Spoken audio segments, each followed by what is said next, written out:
reconvene the hearing. Starting with Meats of New Zealand Limited in relation to RS 200, the other site at Allington. So welcome, Ms. Peters. We had a pretty lengthy discussion about a site nearby yesterday, so some of the matters will be similar, I guess, so we'll leave it in your hands how you wish to present that to us. Okay, thank you. Yes, good morning all. So my name is Emma Peters and I'm the planning consultant here on behalf of Meats of New Zealand Limited. So probably where I'd like to start is just with the site. Be able to look at the, oh, thank you very much, you're onto it. So this is the site here. There is one existing dwelling here. Probably the main thing in relation to the site is that I'd like to talk about first is access. So this is a limited access along here in terms of the State Highway 1, and there is quite a number of lanes, which means that the access into the site can only be one way. Coming from the north, there would be a slip lane or a turning lane, bay and turning lane into the site, and access would be out through, I think it's Ralston Street here and turns into Grey Street here out to this intersection here. And likewise, if anybody missed that one, they would come in here, and if you're travelling from the south, it would be in this way. But this would just be a one-way access. In my evidence, there's information included from Grant Fisher at Modell Consulting Limited, and I just note that one of the diagrams has a, you can see the giveaway, it's on the last page, figure 3.2, that road could only be a left-hand turn if it was going to be, a way out of onto the state highway. There hasn't been any consultation with Waka Kotahi at this stage, same as the other site at Allington, but that would be a matter for subdivision. And if Waka Kotahi were not of a mind to allow a slip lane off, Grant didn't seem to think that there would be an issue with that in that location because of the terrain and that sort of thing. There's suitable distance and land within the site to be able to do that. Then the backup would be that all of the traffic would come through this intersection here. Yep, no, thank you for clarifying that. And the limited access road also applies to the other site. We didn't actually discuss that yesterday, but that is the case, is it? Okay. No, I don't think the limited access is south of Allington. I'd need to double check that, but I think that it was only to the north side of Allington. Can you confirm that with us, please? Yes, I will. Because I think that's quite important, because we haven't. I think the evidence we've got in front of us shows how it might work, but there's been no assurances from NZTA or Waka Kotahi at this stage. Mm-hmm. Apologies, I'll just make myself a note.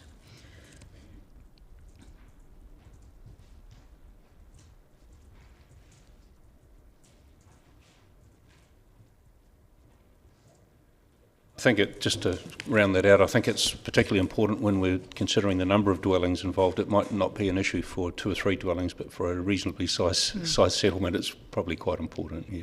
Okay. Yes, and that's correct. So the submission for this site included a number of zonings just to go with the topography. So it was about approximately 50 dwellings all up. The majority of those being in township and settlement. And then there's a large lot area on a ridge. So I might just turn to Appendix 1, I think it is, of my evidence. And there we have the landscape proposal that was prepared by Mr. Hugh Forsyth at the time of submission for this one. Are we able to pull that up, do you think? Thank you.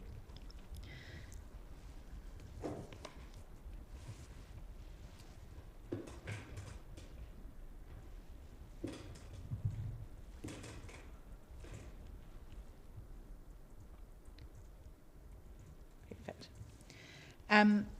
So just to talk through the proposal that's been put forward, we can see on here that cues kind of indicate an alignment for a slip lane that may come into the site. Of course, on subdivision detailed design, that might end up being slightly different, but the idea is, again, that the traffic would just come into the site only this way. Area 7 is the large lot residential zoning, and then Area 4, sorry, those in a minute. Area 4 is the township and settlement area, and Area 6 is in a lower lying area, and that would be essentially could be used for stormwater attenuation pond, but also a bit of a recreational reserve type area. Could potentially have a dog park to add to the facilities for Ellington. Could also have children's playground, whatever was required in there. And in his notations, Hugh has suggested that there be sort of, amenity trees and that sort of thing that provide canopy shade.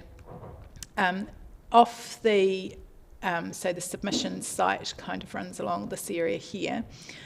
There's a couple of areas that are related to two gullies and a ridge area. The gullies have some existing vegetation in them, mainly Manuka Canuka type vegetation, and the idea was that there would be an ecological restoration project in relation to these areas as well, and that's obviously forms part of the proposal for this site. That of course provides opportunity for pedestrian access through those areas as well to be formed up and provided.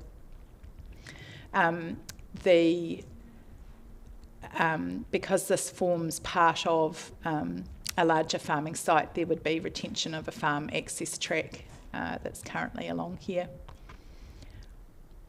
between this area and these areas, just for the movement of stock. So the director of New Zealand Meats Limited, John Barker, is this area in here is not the best area of his farm, and is also is the area that he sees as being one that is best to go into housing and provide for the demand that was talked about yesterday by the real estate agent that's in the Ellington southern sort of Tyree area.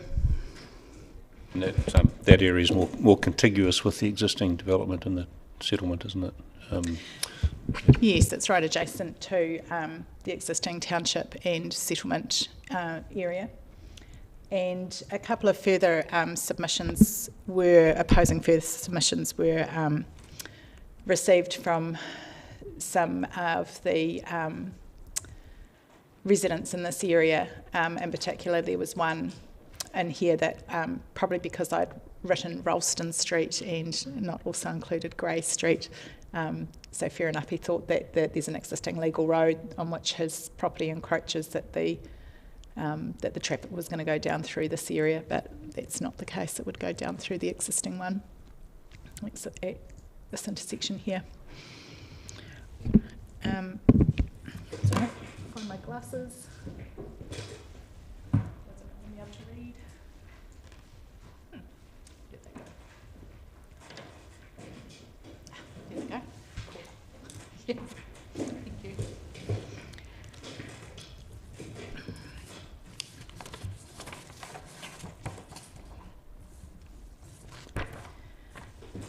So when Hugh was putting together this landscape proposal, he obviously although there's been no written assessment provided at the time of subdivision or in submission and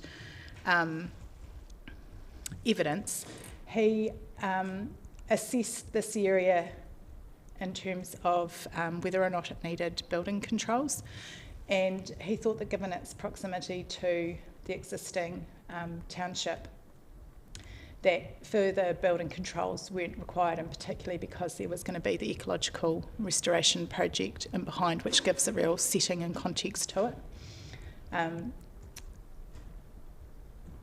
And also this area in here that will have a planted thing. He has shown also a planted buffer, if you like, between State Highway 1 and the residential zoning. There would need to be a performance standard attaching to the structure plan that would require a noise assessment to be done prior to subdivision. So that would show the buffer and effects areas. That's all fairly standard. And we'd anticipate that the buffer area there would be, that's going to be whatever distance it's going to be. There could be mitigation measures in terms of that as well. And within that buffer area, of course, there would be no building activity.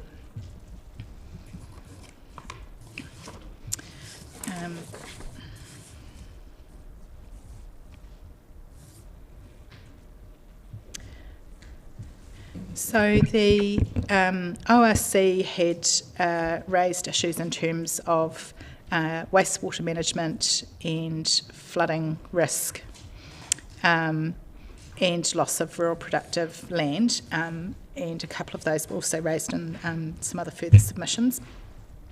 So as discussed, the this area here, which is the lower, this is sort of up on a little ridge area, and this is more in ridge areas as too. This area here is where we would anticipate that there would be a stormwater attenuation pond, and there is also an alluvial fan.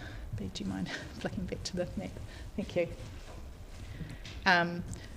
So there's no flooding overlay with this site, but there is an alluvial fan in here, and this would be the essentially in here is where the Area 6 park type area would be. But I do note that this particular fan is under a lot of the existing township, and it's noted as being a low risk in terms of the 2GP, but would require for any residential activity that was going to be in location to that would require the normal geotech assessment at the time of subdivision, given its low risk.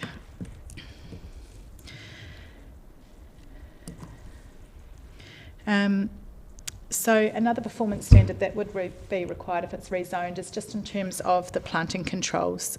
So that would be in relation to the ecological restoration project.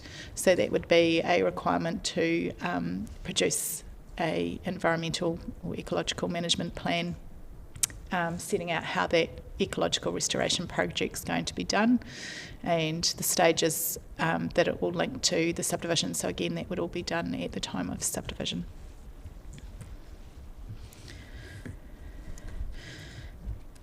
In the section 42A evidence, there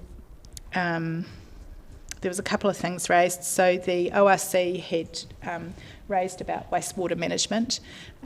The Three Waters evidence shows that there is the potential and capacity for this particular development to be joined into the Ellington wastewater reticulated service.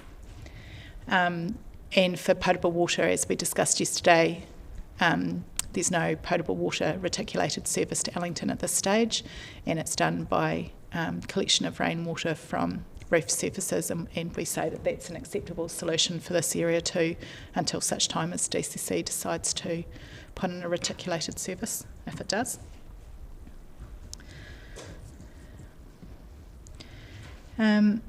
The landscape evidence, the only sort of really firm objection seemed to be that currently the vegetation along the existing sort of boundary provides a really hard edge, and visual edge to the existing residential activity. And in my evidence, I've stated that we could also do the same along the hard edge of this if that was required, if that was thought to be something that was needed to be carried forward. That could be simply provided by a planted buffer, and again a performance standard would, attaching to the structure plan, would require that the detail of that hard edge is provided at the time of subdivision.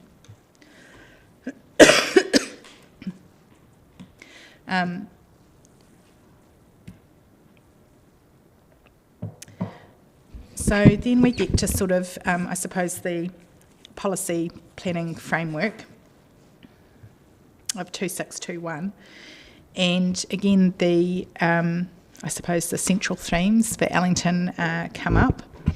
So one is that compact and accessible city, and related to that is distance to centres. So we're back at the point of the discussion of yesterday. I'm sorry, I think I'm going to have another coughing fit like yesterday. I might just take a moment outside because I think my throat's going to go. We'll take a brief adjournment. That's fine. Thank you. Well, thank you.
One thing we were going to ask you is that you've attached Appendix, let's have a look here, Appendix 3, which are the assessment sheets, and I was just going to ask, just to confirm, are they the staff assessment sheets, or are they your own interpretation? Are the staff ones? And just without having to go back too far, there is a reference in the transport, where is that, Jim? The transportation section that near the bottom of the second last page, where is that the one there? The NZTA. Yeah. Where did it say they've commented? Oh, I think it's there actually. Yeah. Oh, there. Yep. Sorry. Just to note that Waka Kotahi has commented that this site is remote from supporting urban amenities and has safety concerns due to accessing State Highway 1 in a high-speed environment close to a passing lane. And we haven't checked to see whether the same comment was made in relation to the RS 1951, but clearly you're going to come back to us on that. Okay, this is the Appendix 3, your Appendix 3, the very last page of the table. Yep, so this second last item.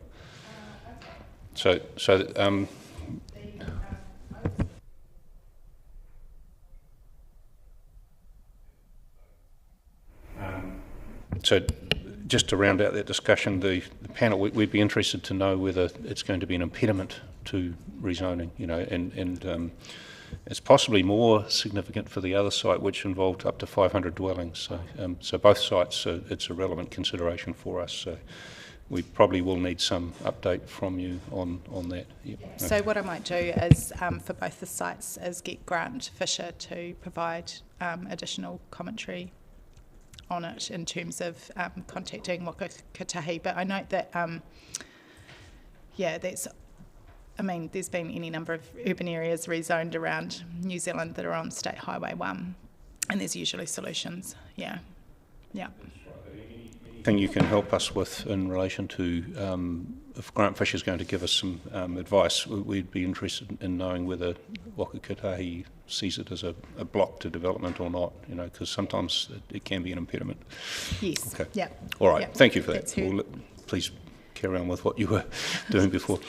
And actually, just to round out the discussion on that, there's a transport effects local in terms of the DCC's assessment, and the Ralston Street upgrades in terms of footpaths and curbs and formation is a little bit potholey, would obviously be part of the development and again would be done at the time of subdivision. All the detail of that provided, that would be anticipated that would need to be done.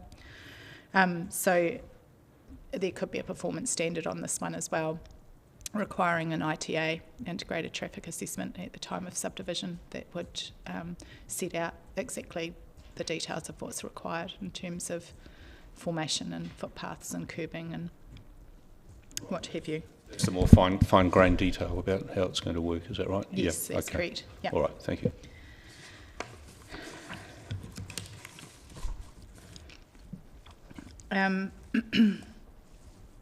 So just in terms of getting back to policy 2621, I apologise because I am sucking away on hopefully something that will suppress the cough. The compact and accessible city and the related one of being close to centres, obviously it's acknowledged that Allington is currently some distance from either the rural centre at Outram or the closest centres in Mosgiel. But this one, I think, relies to a certain extent as well on yesterday's matter of the rezoning on the other side that is going to provide two centres at whatever level they will end up being within that subdivision as well. Yesterday we also had quite a bit of evidence from a real estate agent talking about the demand in the Allington and Tyree Greater Dunedin area, and also the fact that this is quite a popular place for people to go to that are seeking more affordable housing as well. Can I just ask you a question on that? Yes. I meant to ask that question yesterday, but of the clients who came in, but the affordable housing concept, what is it about this development that will naturally lead to the housing being more affordable? Is it the location, or is it the way it's being designed? Or I'm not quite sure how we can be sure that it would lead to affordable housing. That's all.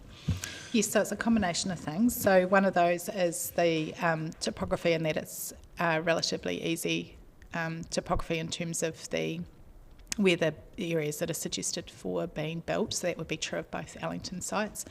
And then so it's also the location. So historically, Allington has been a lower priced area. That's not so true over the last wee period because of the demand, but it is still lower than subdivisions in and around Mosgiel, the pricing point. Both these developments are not just straight housing, are they? They include ecological areas, sort of planting, and there's clearly going to be a lot of money spent on infrastructure and making it a very pleasant place to live. So does that translate to affordable housing necessarily, or because the other housing there doesn't have those amenities, does it? So. Yes, so that's something for the developers obviously to manage.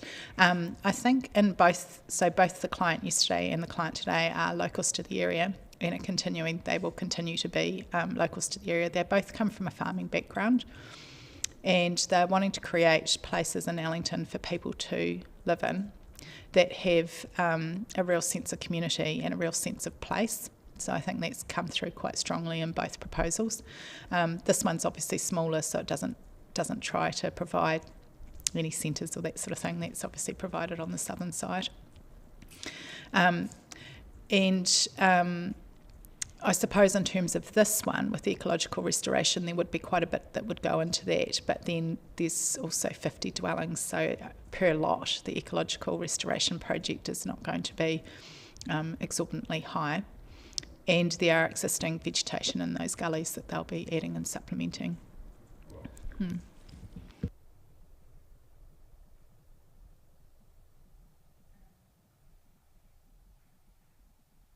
So in the evidence, I've obviously set out, gone through an analysis of the policy 6.2.1, and I don't propose to sort of go through all of that again, but I think that this one, like the one yesterday, comes out as a credible site for rezoning, and I think can add to the amenity and the facilities that are available to the existing Ellington community. And then again, it's just coming down to the lens with which we are interpreting the policies. I think it's really clear with all these requested sites. I don't read 2621 to have any knockout criteria.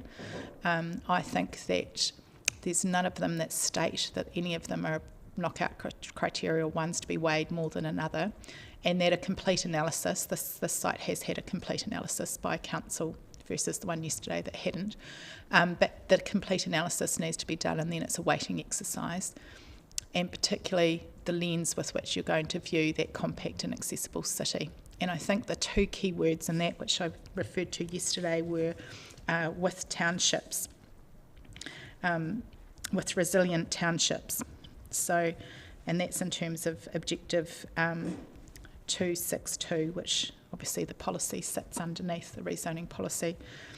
So the lens cannot just be on metropolitan Dunedin, it needs to be on creating and maintaining resilient townships, of which Ellington's one.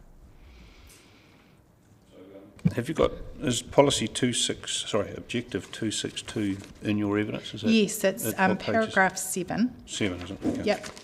And then just the second last line of that has the with resilient townships. So I think that a particular objective has the two lenses in it by which you have that necessarily informs the interpretation of policy 2621. So you need, if it's a metropolitan context, you're going to be viewing it through that lens. If it's a township, you're going to be viewing it through that lens. That's really important, I think, and we'll be interested in the staff response to how the policy framework works. And I think you're right in saying it's not just policy 2621, which we're focused on, it's the overarching objectives above it, and possibly even the strategic objectives above that. So, we'd be interested in hearing some more on that. Thank you. Yes, and I think if you're going to bring in even wider strategic objectives, then this one, this particular proposal, like the one on the south of Ellington, both bring in the ecological biodiversity strategic directions as well. So you've got that filtering into your rezoning assessment.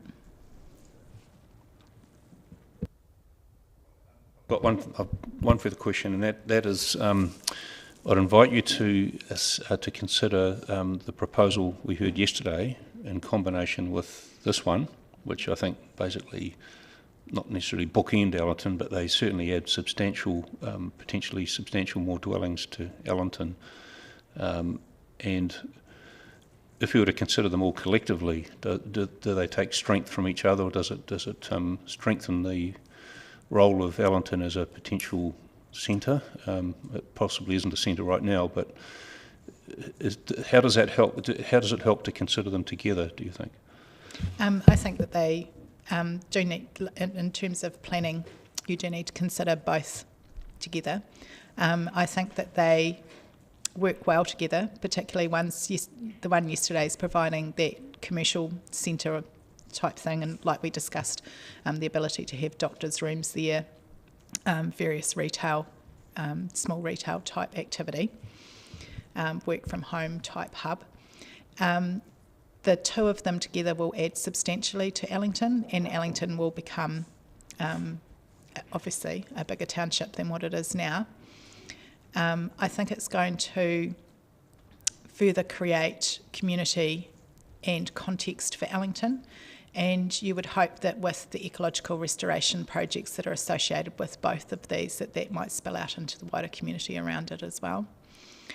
I just note that from an ecological perspective, the Taieri Plains and associated coastal hills on this side of, in this particular area, have got less than 10% of their original cover in an ecologically threatened district on that national classification. So anything that we can add back in from an Indigenous planting perspective is absolutely fantastic and creates a real context for people to live within. I think the project yesterday and the project today both have opportunities for this side of Ellington would be more the pedestrian access and potentially a dog park down in that lower area. Both have the ability to have children's playgrounds added to them as well. And then obviously the one yesterday has the cycling and walking and access potentially down to Taieri River and then along Taieri River to Ellington. We can't get away from the fact that State Highway 1 goes through Ellington, so there's always going to be that issue with that. But with it growing in size, we may find that we have a reduction in speed from the current 80 down to 50, which I think all of the local residents would be happy about. But of course, that's outside of this particular hearing. Any questions, gentlemen? Yes, Steve. Yeah, thank you. And my question was also around that potential to think about them together. But if Mr. Morrissey could help me, would it be possible to get a larger picture with RS 195 and 200, just so we can cite them on the, just so I can get a. Okay. Yeah, so I don't think there's any way that you can consider these in isolation. I think they're obviously both adding to Ellington and going to provide quite a different township, but I think one that's going to be very positive for Ellington, but also the wider Dunedin area. Yeah, other questions have been covered, and obviously around the waka katahi requirements and questions. Thanks. My questions are around State Highway 1 and the shape of Ellington, especially with these developments. That's not West Taieri up there at the top, is it? What's that? Township, Mr. Morrissey, is it?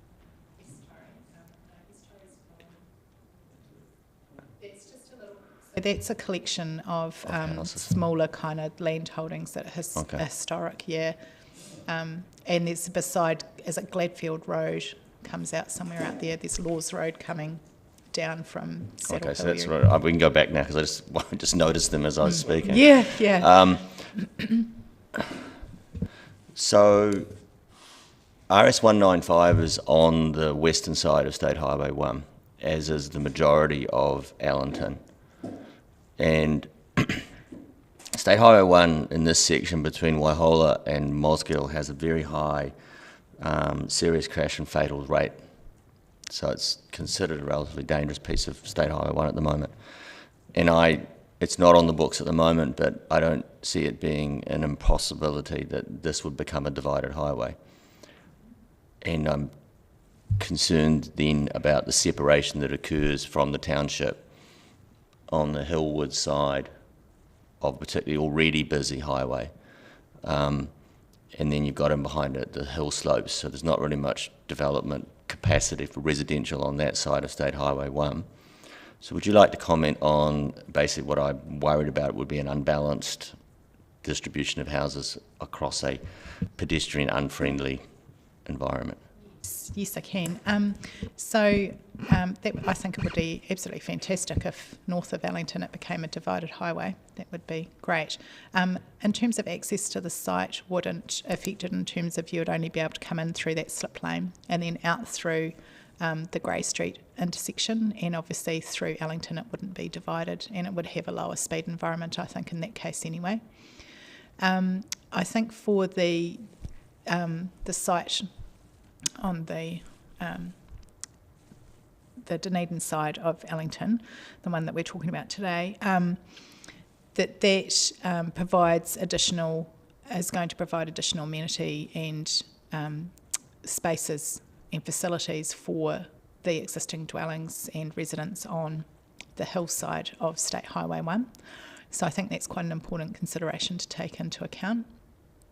There is the potential, which we've done a little bit of exploration of, but again could be something that comes at the time of subdivision. So the existing landowner of RS 200 has a stop underpass under State Highway 1, which goes to his land on the other side of the road, and so there would be the potential, it is further up from the site, but there's the potential to have perhaps a loop walkway around to the other side as well. It would require easements and potentially easements from other landowners as well, but there's been some initial discussions on that.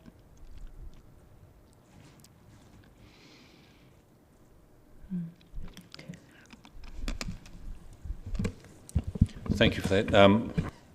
It's interesting looking at the map and seeing what's proposed here in combination. It's almost a future development strategy type exercise, isn't it? And I'm not sure of the planning background as to what attention has been paid to this settlement in terms of future growth. But if the officers can comment on whether there has been any planning for this area, it'd be useful to know. And then I guess the follow-up question is whether Variation 2 is geared up to consider issues at a more strategic level such as this. But certainly there's two proposals in front of us, and they happen to be in this location, and we're obliged to consider them. So in terms of Variation 2. So. And I think in terms of that strategic thing, some of that work's already done, I suppose, by the submitters. So the one to the Dunedin side has the capacity to hook into, there's the capacity there for wastewater infrastructure, and then the one to the south is where we're proposing to, if there's insufficient capacity, to have an on-site wastewater system.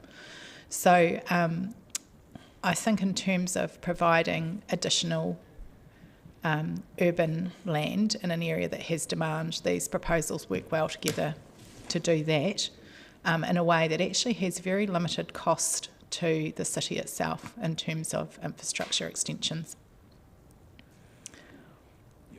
That's right. In terms of cost, I was thinking more in terms of strategic planning, in terms of, like Commissioner O'Malley raised, development on different sides, whether Waka Kotahi's views on expansion in this area, all those sorts of higher level things, you know. But you know, it's in front of us. We need to consider those things and make a decision. That's and we'll definitely come back in terms of both of these.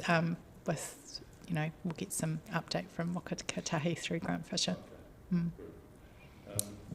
Is that all you wanted to cover today? I know that some of the planning issues are directly the same as yesterday in terms of the settlements and the Dunedin-centric policies and the like, or whether they are in fact Dunedin-centric policies. You're contesting that, aren't you? But is there anything else you want to say? I'm saying that there's the two lenses there's two lenses within that higher objective that the policy flows from, and you have to be careful in your analysis of sites not to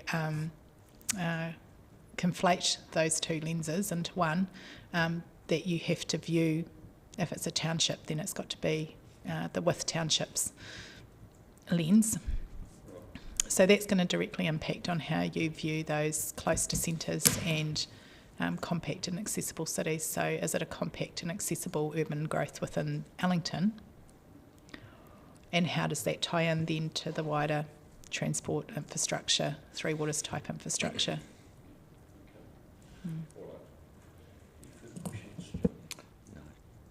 Got no further questions, so thank you again for coming in and presenting that to us. Thank you. No worries, thank you very much. Right, and we'll wait to hear back from you on Mr Fisher's statement. Yes. Obviously, the sooner the better with that, because the officers will be responding on Tuesday the 6th. So Yes, I'll get in contact with him today and see what he can do and what timeframes he's got. Yeah. Okay. All right, Thank look, you. we'll take an adjournment now until the next submitter comes in, which is scheduled for 11:30. So thank you.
And that one ticked.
Mr. Medlicott, thank you for coming along. And I should just say we have taken the liberty of going onto the site, and we took our chances with your goat, and it was a very strong-looking animal, and was keen in coming to join us actually, but it couldn't get through the enclosure. So, so that might be a good segue to sort of help you orientate us with the part of the property that you're concerned with in relation to where the goat's enclosure was. So welcome to the hearing, and we look forward to hearing your presentation. Thank you. Well, thank you very much, Mr. Chair, councillors. I don't intend to go over my written submission. You can take that simply as read, but I thought I would respond in a general way to some of the matters that are set out in the Planner's Section 42 report and also the comments made by DCC Transport. And what I have done is tried to reflect some of the thoughts from Transport into the paperwork that I've just passed around. So perhaps now might be a good moment to talk you all through what I've just given you. So the first page is a broad overview of the concept I've worked up for subdivision of the relevant lot, including a second entrance via Munros, which is the Hill Slopes rural and commercial block immediately to the south. I've had a very comfortable and productive discussion with John Munro, who assures me that if it's needed, I can purchase from him at fair commercial rate land necessary to carry out that development, if that is indeed required at that time. So I don't have that in writing, of course. However, I certainly take John at his word. In terms of the density of development that you see in that diagram, each of those lots is not less than 300 square metres, Res 2 density. Most are 315 and up, simply because of the desire for flexibility around, I think, is it 45 square metres per habitable room. If anyone really wants to build a 7-bedroom house on a 315 square metre site, this gives them the flexibility they need. Also, it enables multiplexes such as conceivably 1 3-bedroom and 2 2-bedroom units on each title. And of course, the way I've set it out also enables blocks to be sold, and if a developer wishes to develop multiple units crossing those boundaries, then they can do so within the criteria set out in the Res 2 rules. So, as I'm sure you can imagine, that's caused me to bend my brain around it for quite some time. The detail of each section is shown in the subsequent pages, and if I can just take you to the first page, we have an entrance coming in, showing the removal of the house at number 127 Bar Street, which is certainly in accordance with the Planners and Transport's recommendations, and has certainly always been my expectation. I'm quite well aware that any development beyond 12 residential lots will require a legal road coming in. I'm also conscious that the code of subdivision for DCC, while differing from the New Zealand standard, does require a legal road where we have 20 or more lots served. So that's a discussion in terms of the number of accesses to be had on subdivision consent. And my feeling about it, and I hope the panels are the same way, is that the extent of roading required will be a reflection of the density built to. That's a discussion for another day, and I believe that's one that needs to be picked through in terms of the subdivision consent application in due course. Taking you perhaps into the second sheet where we are currently, Councillor, you can see that the lot sizes start off at 315 square metres, coming up Watty Fox Lane. That's providing for a full 16 metre road legal width. The entrance off Bar Street, the frontage there is 19 and a bit metres, so plenty of room for a legal road coming in on removal of the house. The third sheet, again, you'll see all of these sections are 315, 400 square metres, some of them. And the last sheet, again, some larger sections on some of the more slightly awkward slopes, especially in that large batter dropping down towards Kaikorai Valley Road, which shows a line of trees through the middle of it. So there's quite an embankment in there, but if the guy at the bottom of Bar Street who's constructing his house can build there, this will be a doddle by comparison. So what I've done, outlined in pink on the final page, is an area that John Munro has indicated would be available to me to create a legal road serving the south end of the development. Now, I thought I should also talk to you a bit about what is on the right-hand side of that page. Now, we found yourselves up at the top of the hill near Sally's spot, right next to detention pond for the current 4-lot subdivision at the top of the hill. You'll have noticed a track going right across the hill, and that ends in a large gate, and that drops into John Munro's property. Now, Beat, I wonder if you could pop over, please, to Google Maps, please, and just zoom out a wee bit. Thank you. And yeah, that will do. Perhaps if I can just ask you to see what I do with the dot here, if I get it right. Here we go. So that was about this spot in here. The track runs through to about there. Now, that track continues through Munro's, right through here, and eventually joins on to Nash and Ross's property.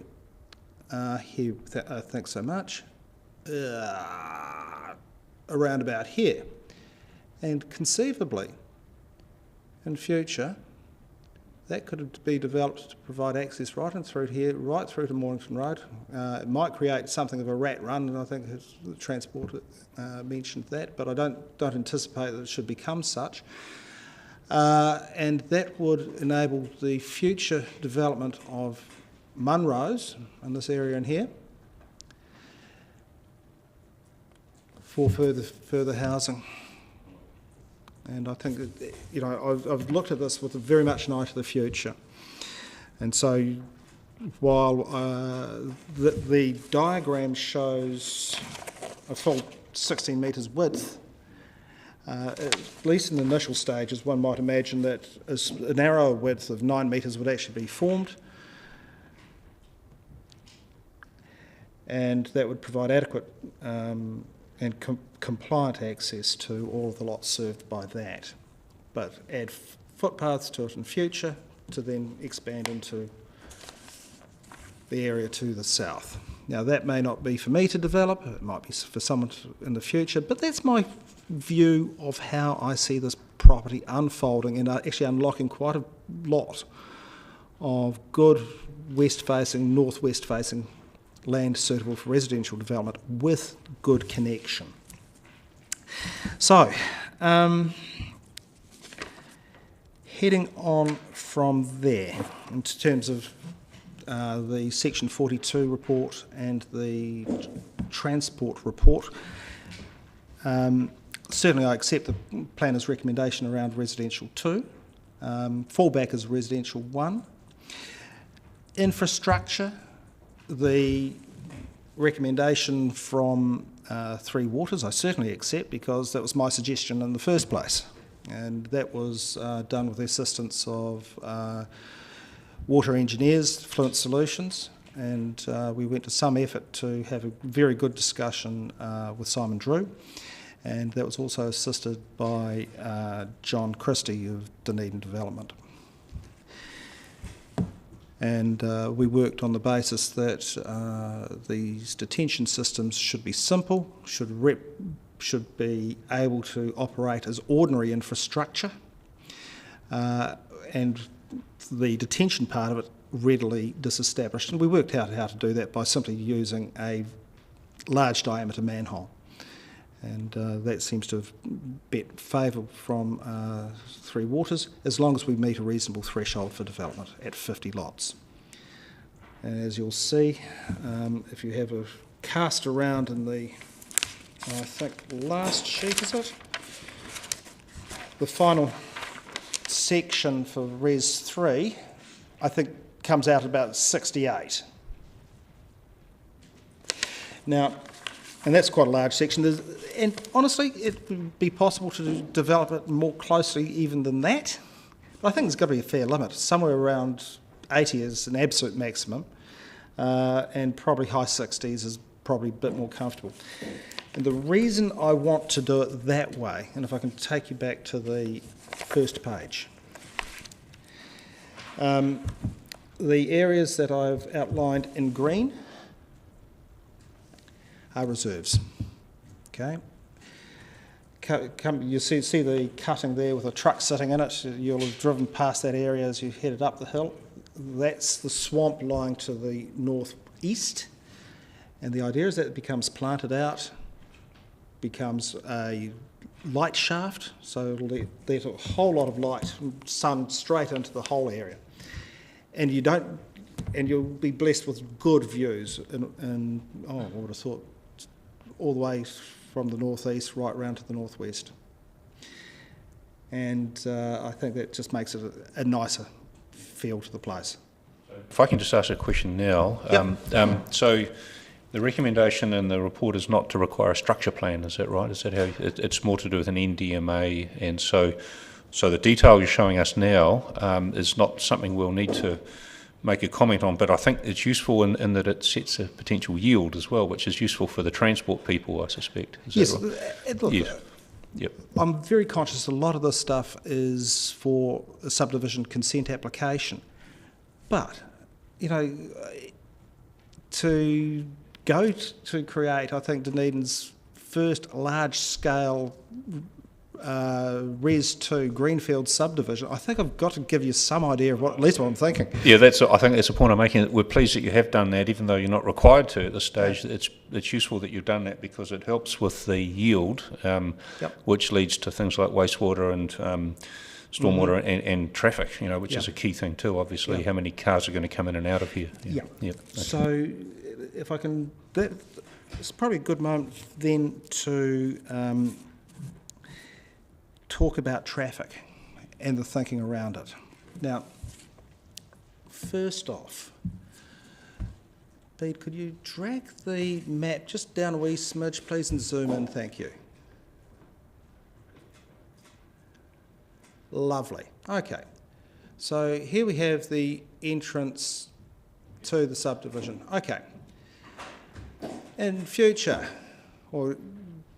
people will be coming out of this area in here, out through here, catching a bus there and there. Okay, bus stops, existing. My kids come from family home here, where they live with their mum, and they just come down, catch the bus there to Varsity in town. Super convenient.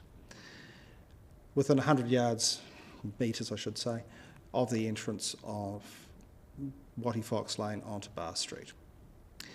So in terms of transport, public transport, remarkably well served. That takes you straight to the Varsity and to the hub, and that one will zap around there and takes you straight into Mornington. Okay, Mornington Shopping Centre, easy access by bus. The shopping centre, for whatever that's worth, in Kaikoura Valley Road, likewise easy peasy. And town, very easy access as well. So that ticks an awful lot of boxes in terms of cities planning.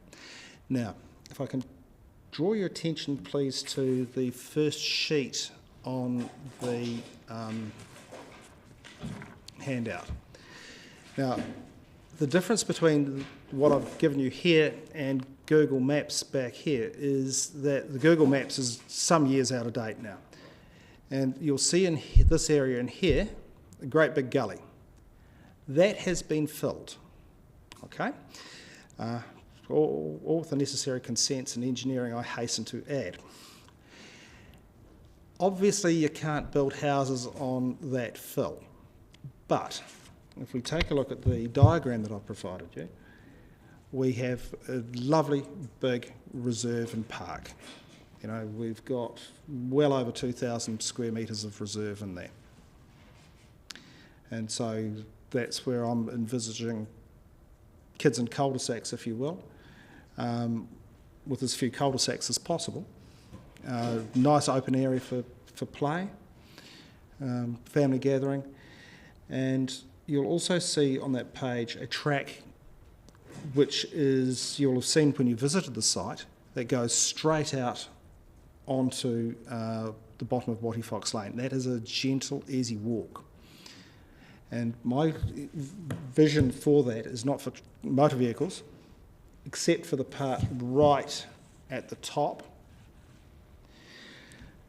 but is for walking and cycling straight out to those buses.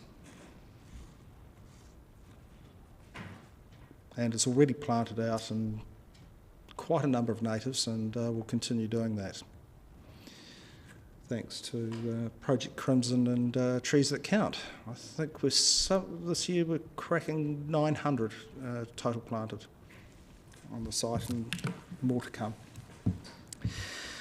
So your open green space to make up for that density of housing. So trying to get some connection with space, making good use of the land that can't be otherwise used, and making sure we've got something nice, sunny, good outlook, nice to be in. Do you have any other questions arising out of transport within the site? Probably not within the site. I'm just noting that you have alerted us to this this access leak here, which could potentially connect to neighbouring land. So that's useful to know. But we'll see if we have any questions about internal access at this stage. Any questions, gentlemen? No. Okay. All right. Okay. Right. Great. Okay. So then we have got the long-standing unicorn project, I'll call it, of the roundabout at the bottom of Kenmure Road. Now, Transport's made a bit of a deal about this and saying I'm going to have a bit of a financial conversation with them about that. Well, I suppose it depends on Council's contributions policy at that time, but we'll cross that bridge once again when we come to it. But I've got some observations to make about a roundabout there. And funny enough, for the last 3 years I've lived in the house at number 127 Bar Street, which you'll have driven past as you head on up. My wife lives at the house at number 30 Mercer Street, so we continue to cooperate in that regard. But it means I've got a very good view of that intersection from my living room. Now, I haven't seen a car wait at that intersection turning right into Kaikorai Valley Road for more than 2 minutes at any time of day. And when you do make that right-hand turn into Kaikorai Valley Road, at the busy times of day, which is usually between 8 and 9 a.m, the delay that you have from turning right in there is nothing compared to the delay that you have when you sit further up the road outside Bowline and KFC and so forth, as you're trying to get across the Kaikorai Valley Road, Taieri Road intersection. There's a real bottleneck there. Now, the smart money is always if you want to head north, don't go up Kenmure Road because you will be delayed, and you just head up Kenmure Road, and that will take you straight into town, straight via High Street and Naylor Street if that's what you wish, or more easily via Hawthorne Avenue and McLagan Street. That works very, very well indeed. So the need for that roundabout is, I suggest, quite questionable. Because also when you look at Bar Street, it has 5 exits. Left, right, out of onto to Kaikoura Valley Road. Right hand out onto Kenmure Road, which you've only got to give way to traffic turning left out of Kaikoura Valley Road, which is infrequent. I would have said 9 times out of 10 I give way to no one turning up there. And the other is, of course, left and right at the top of Bar Street onto Elgin Road. And that's quite easy, you know, you've got left-hand, right-hand traffic turning at the same time, plenty of room, no worries at all. So it's a street that empties out quite well. We don't see blockages there at any time, even when it's pouring with rain and we've got all the parents deciding their children don't want to get wet, dropping them off to Balaclava School. And we just don't have a traffic problem then, even with the density they provide. So my suggestion is, frankly, that even with this additional traffic coming off what I'm proposing, it may well not be needed.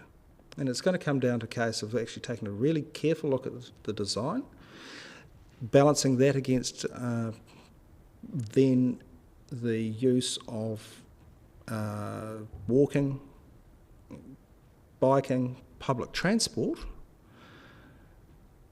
Because, you know, one of the things that's going to make a considerable difference in this area is Council's decision at last, I might add, to open the Caversham Railway Tunnel for cycling, because that is going to mean you can get through that jolly hill without an absolute gut buster, and it's going to be a happy, easy cruise on your electric bike. And I think that is going to be an absolute game changer. You've got a ton of room on Kaikoura Valley Road for its existing cycle lanes.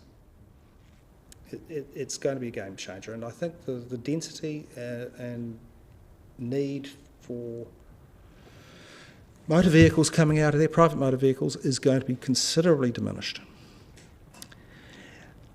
The other thing, in terms of demand for traffic, schools. Now,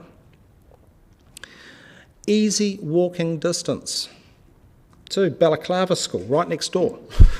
You know, I haven't shown it in this particular diagram because I would have to have a conversation with the school about it, but it's extraordinarily easy just to put a path straight onto that school.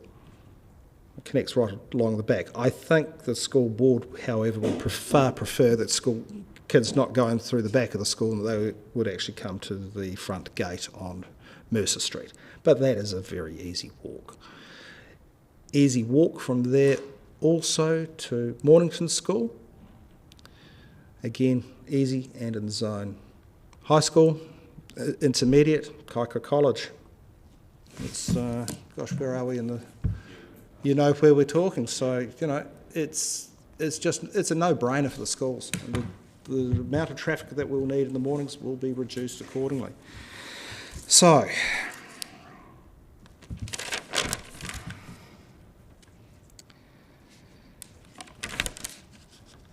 I guess what I'm saying is don't get tripped up about the idea about a roundabout and all of that, because we'll pick up on it when we come to design, and I think things are going to change a great deal in this immediate future.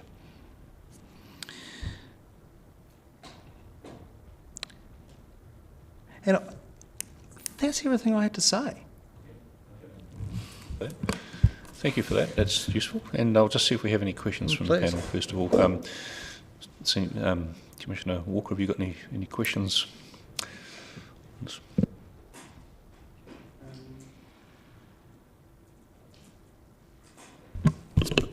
probably more, not for yourself, but it's around the, probably for staff, around the roundabout and how certain, probable the roundabout is, and probably Commissioner O'Malley might have a clearer, no, we don't know.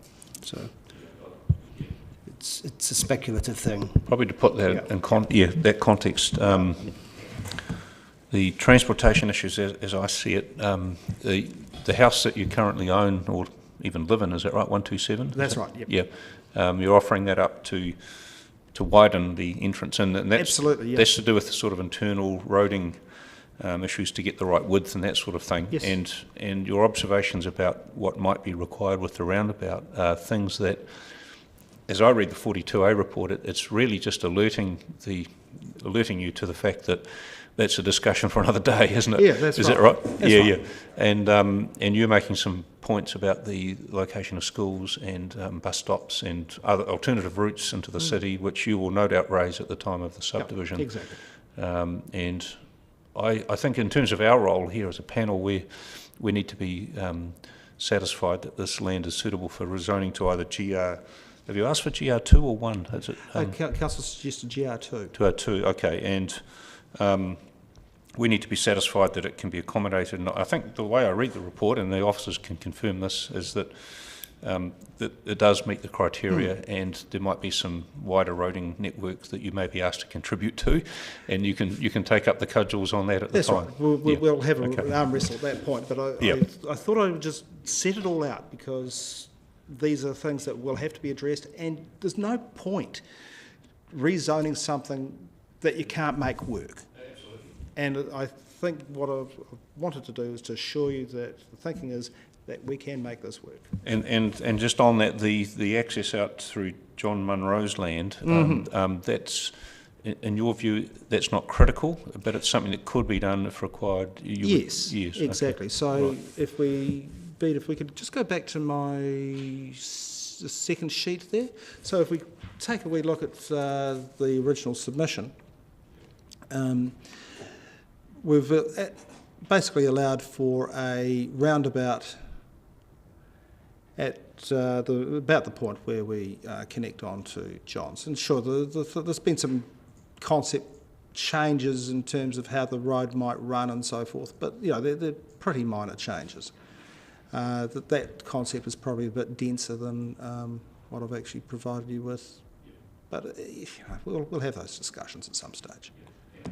So, for the record, the yield that the layout you've provided here in this first plan and the other plans is at a GR2 density. That's right. Yep, okay. If you take a look at the sheets, you'll actually see each lot's area shown.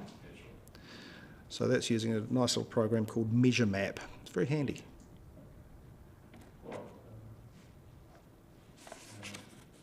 Another question here. It will just be of transport staff.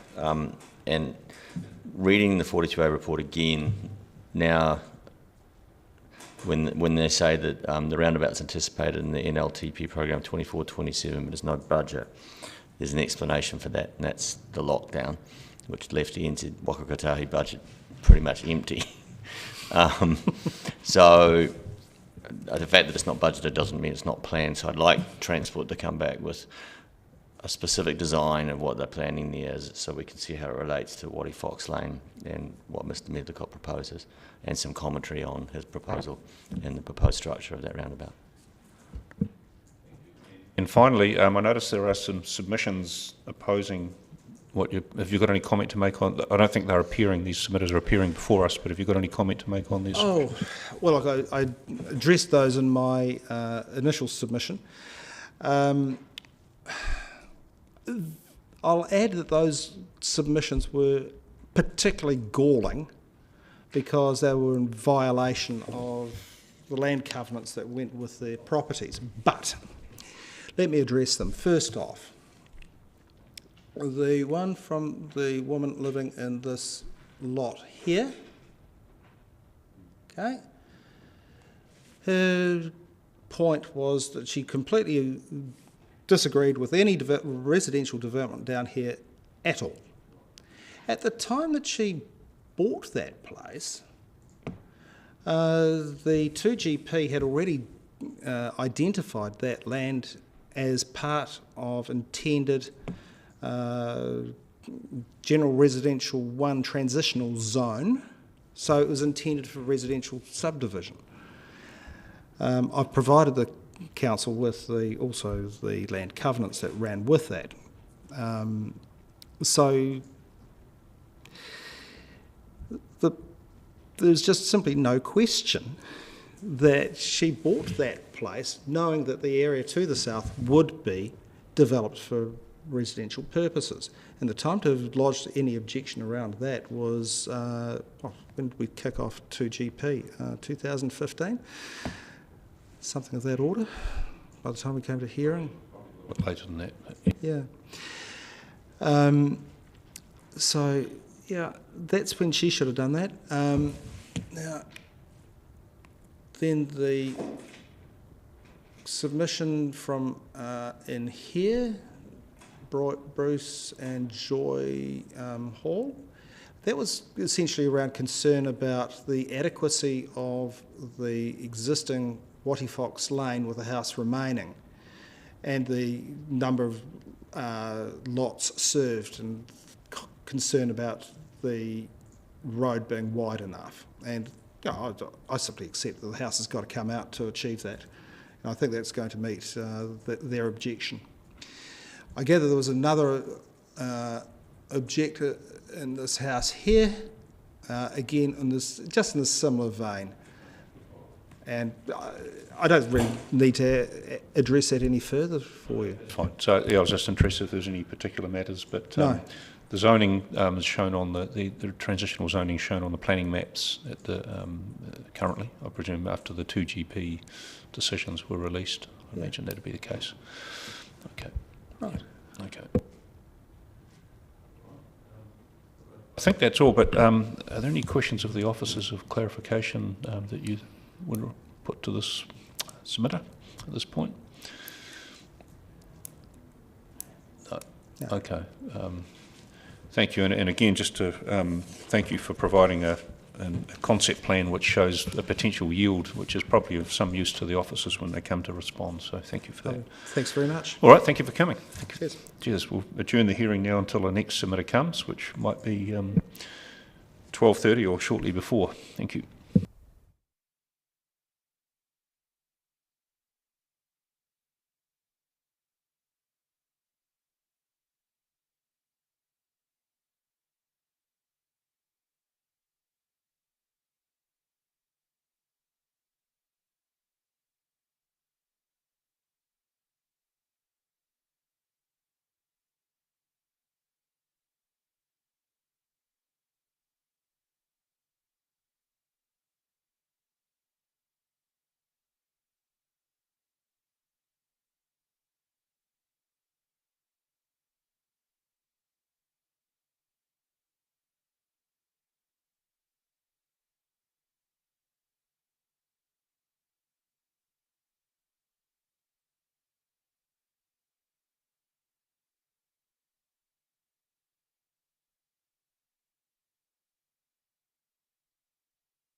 been collared by someone and...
In the hearing, thank you. We're coming slightly ahead of schedule. We've got a bit of a gap from the last submitter, so thank you for coming along to the next session, which is to do with Aramoana. And Mr. Cubitt, thank you very much for providing a statement of evidence. And maybe you can just explain about the person you've got with you and the person who's not coming, and and the statement that we've got. Thank you, Mr. Chair. Yes, my name's Alan Cubitt. I have prepared a statement of evidence that's in front of you with a number of appendices. Hopefully it didn't take you too long to work through that. With me is Denise Gray. So Denise is half owner of the property in question here, and obviously the other owner is her brother Lex Anderson. Unfortunately, Lex is ill and he's stuck in Auckland, so he hasn't got down. He has prepared a short email that I think you have copies of. So I'm in your hands whether you'd like me to read that out to you. Or... No, look, that's fine. We've got that in front of us. That's no problem at all. Thank you. We'll take that off for the record.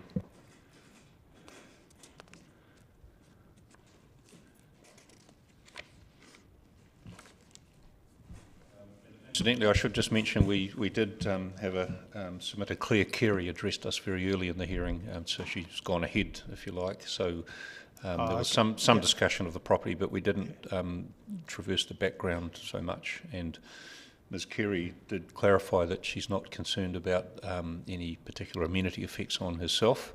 She's more concerned with the effects on the vegetation and the like, the ecological considerations. So that's what we took from that. So was that in relation to the escarpment? Yes. Behind the township? That's how we understood it, yes. Yeah. Yes. Mm. Well, I think it's to the whole receiving environment. Yeah. So I guess the key point is it wasn't so much her own amenity at her property, it was more the wider environmental concerns. Yeah, okay. We were unsure of that in the original hearing. It was more about her amenity as I understood it. But yeah. Anyway, so we've got your statement. It's reasonably comprehensive, but we're in your hands as to how you present that to us, and the relevance of the background would be, if you could clarify the planning background to it would be useful too. Thank you. Yeah. Okay, thank you, sir. I wasn't obviously going to read my evidence or dwell on it too long because it is in front of you, and as you say, there is some history here. So, I may not get all the dates wrong without reading my evidence, but there was an application for subdivision consent on the site back in 2011. And at the time, the whole township was actually zoned rural. And we got to the point where council initially refused that consent, essentially because of the policy issue and concerns around sea level rise from one councillor in particular on that panel. We went through a consent notice, or mediation, got to a consent notice position where Lex cut the development down effectively, because just to give you a little bit of insight, as you'll take from Lex's email to you, and Denise can fill you in further on that, these folk, it is a family piece of land, and these folk have lived in Te Ngaro for decades, really grew up down there. So the father built that crib that's on the property at 7 died, we had to divvy the house and the land up. So that's why Lex and I have kept the property. Yeah. And Sorry to interrupt you. Just press the button. Oh, sorry, I should have done that. I'm not very good at this sort of stuff. You're right, Denise. Oh, I couldn't be it. Yeah, just when my mother died, Mum left the property to Lex, myself and my two sisters. And of course, my sisters wanted to be bought out. So Lex and I are really strongly got a passionate for that property down there. And that's why we've bought the sisters out, to keep it as a family heritage, basically. Yeah. So as you probably understand from that, this is not some Auckland developer coming down wanting to create coastal sections to sell. They do want to create independent titles, but it is actually for family members and for them to keep their connection with that particular area. So when the 2GP was developed, as you'll understand from the zoning map up there, the settlement itself was actually finally recognised as a township.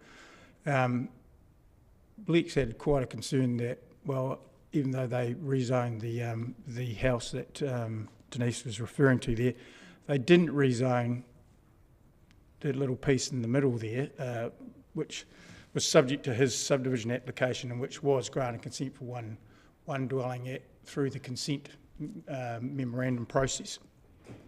So he felt that, it's a matter of natural justice, really. He was a little peeved with that approach. It's like, and we went through the subdivision process and illustrated how that land is actually no different to the rest of the land in terms of contour, height, and various other issues, and how the hazards and that can be dealt with. And so the original scheme plan was reactivated. We had discussions with the council's policy team around how that may best be, the outcome may best be achieved, because it was still non-complying, obviously, despite the rezoning. So their advice was to head down this track, and that's why we're here today, effectively, to have it rezoned, and then the subdivision process would follow a little smoother. And as you will note from probably the submissions you received and my evidence, there was a little confusion around what bit was sought for rezoning. And it is purely that road frontage, the infill gap bit. Lex and Denise are quite keen for that escarpment with the bush, which I think Bede and co have assessed for biodiversity values. Quite keen to actually put that in some sort of reserve or covenant through the subdivision process. It's, I'm not sure if you folk have had a site visit as yet, but No, we haven't, no. It's very steep, that. There is a bit of pastoral land on the top of that, which should really be in the original farm, because that was a piece of land that was taken out of the original farm up the top. It's no use for farming. It's no use for rural. So effectively, if you're keeping it in a rural zone, you're actually creating a de facto reserve anyway, which is a burden on these folks. So what their outcome is really, so create a couple of sections so they can live on that site and maintain that vegetation, or transfer it to council, however that may pan out. I have explained to Denise and Lex that councils aren't that keen on taking on more reserves, but there are other mechanisms to address that. And so through this process, obviously, even though Bede's recommended not to zone, I actually took his recommendation to be reasonably positive, because the concerns that he generally raised were probably around the strategic direction policies that don't really align with what's proposed here, in my view, which I've set out in my evidence. So the issues raised in terms of natural hazards, etc., have all been addressed earlier, acknowledging that there's probably some update required for that evidence through the subdivision process. But I think the key thing to note is that this is not really adding anything additional in terms of addressing those issues in that community. They've got to be addressed at some stage in the future in a wider sense anyway. What will happen here is that whatever's developed there will be more resilient to those issues. And there was a raft of conditions attached that you've probably had a look at the consent memorandum around dwellings being on piles so they can be removed, certain floor heights, also acknowledgement of the issues in that area. So none of those things apply to the other dwellings in the settlement. So from the perspective of the issues raised in the Section 42A, I think they can largely be addressed and would be addressed through the subdivision proposal. So all we're really asking for is a bit of natural justice, a bit of equity here that those, I think it's about 3,600 square metres from memory at that front, just be rezoned to reflect the adjoining land and just allow these guys to... That's all we want. Yeah.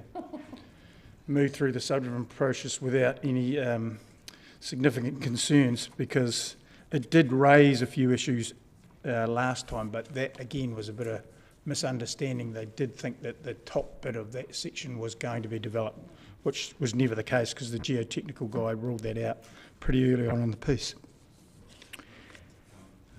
Thank you. That's I think I understand that. So I just had one question, and we might have some others too. Just in relation to the Environment Court consent order, which was in 2013, it looks like, would variation 2 has come along obviously a lot later than that, and the 2GP has as well. That the officer has identified one of the potential conflicts in the current policy as being the separation, from the centre and so forth, and that wouldn't have been considered at the time of the Environment Court's determination. But I'm just sort of asking, is that correct, or would they have considered such matters as separation? I would have doubted that. There wasn't a lot of thinking around those sorts of issues back at that time, and I guess what I've said in my evidence, I think that's largely irrelevant here. We're dealing with an existing settlement, which is... You're treating it as a sort of an infill or a very minor extension to an existing cluster. Effectively. That's right. Okay, I understand that. Thank you, Mr. Cubitt. And I don't need a site visit. I know the area very, very well, living in Port Chalmers. Just in the 42A report, there's a mention there that if the panel is of a mind to accept this, there's a number of amendments. You're happy with those as listed? Yes, I don't have them in front of me, but I think I did note in my evidence that we're agreeable to the recommendations of BEAD in terms of how you may accommodate that. And I think in terms of the outstanding landscapes, there was 2 options there. I don't think the Council's landscape and biodiversity people had too many issues with removing the overlay on that property. If that wasn't done, I think BEAD's recommended some conditions to deal with that anyway. So we're quite comfortable with that. Yeah. Noting that all of those overlays are actually also on the rest of the settlement. So this is probably the only part of that settlement that's actually ever going to be developed.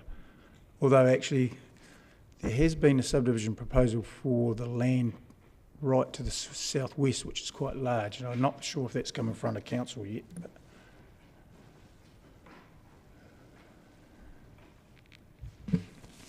Just clarifying your position, which is really, I think, that under the 2GP, this didn't get zoned township and settlement, and the rest of the area did, and you're looking for a zoning consistency as much as anything else, right? Yeah, effectively.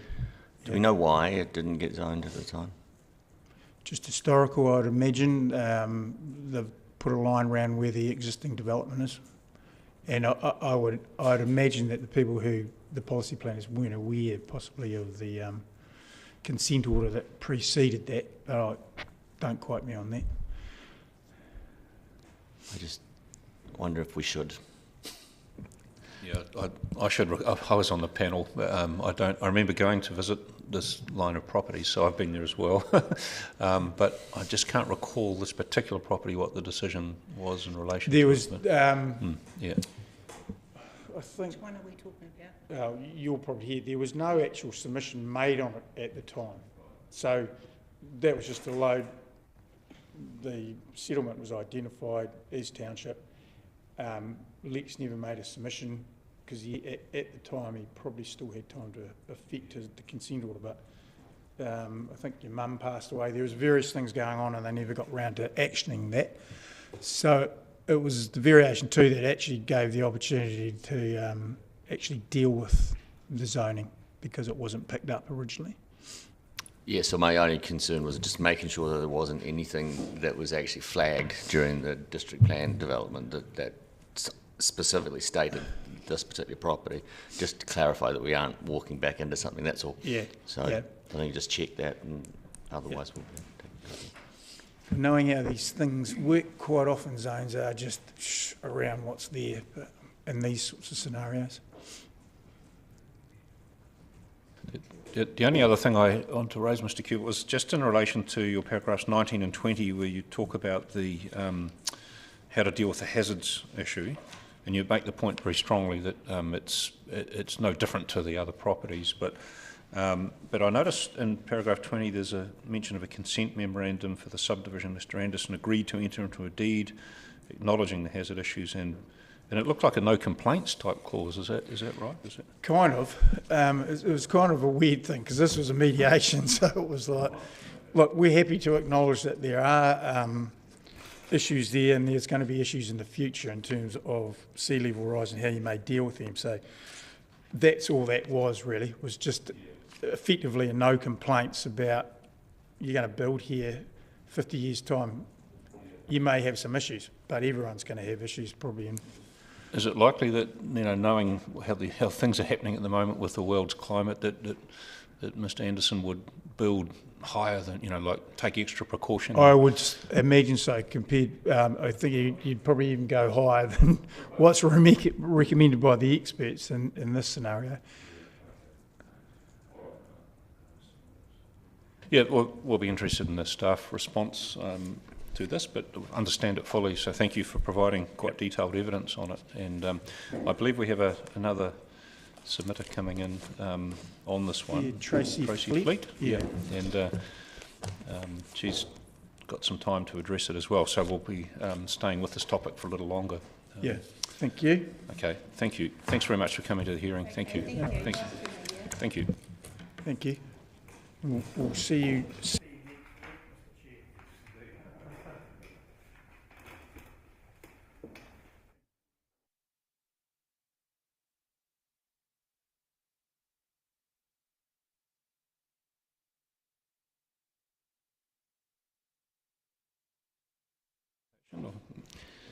Ms. Fleet, can you hear me okay? Ms. Fleet? Oh, good. Yeah, we need to talk into our microphones a bit better. Can you hear me better now? Yeah, listening to Alan talk and Denise talk, I missed a lot of things. So. Oh, sorry. I think it might be because I didn't have the microphone close enough. Anyway, but thank you for coming on, and we're in your hands now. We're ready to listen to your presentation. Thank you. Sure, thank you, and thanks for the opportunity to do this via Zoom today.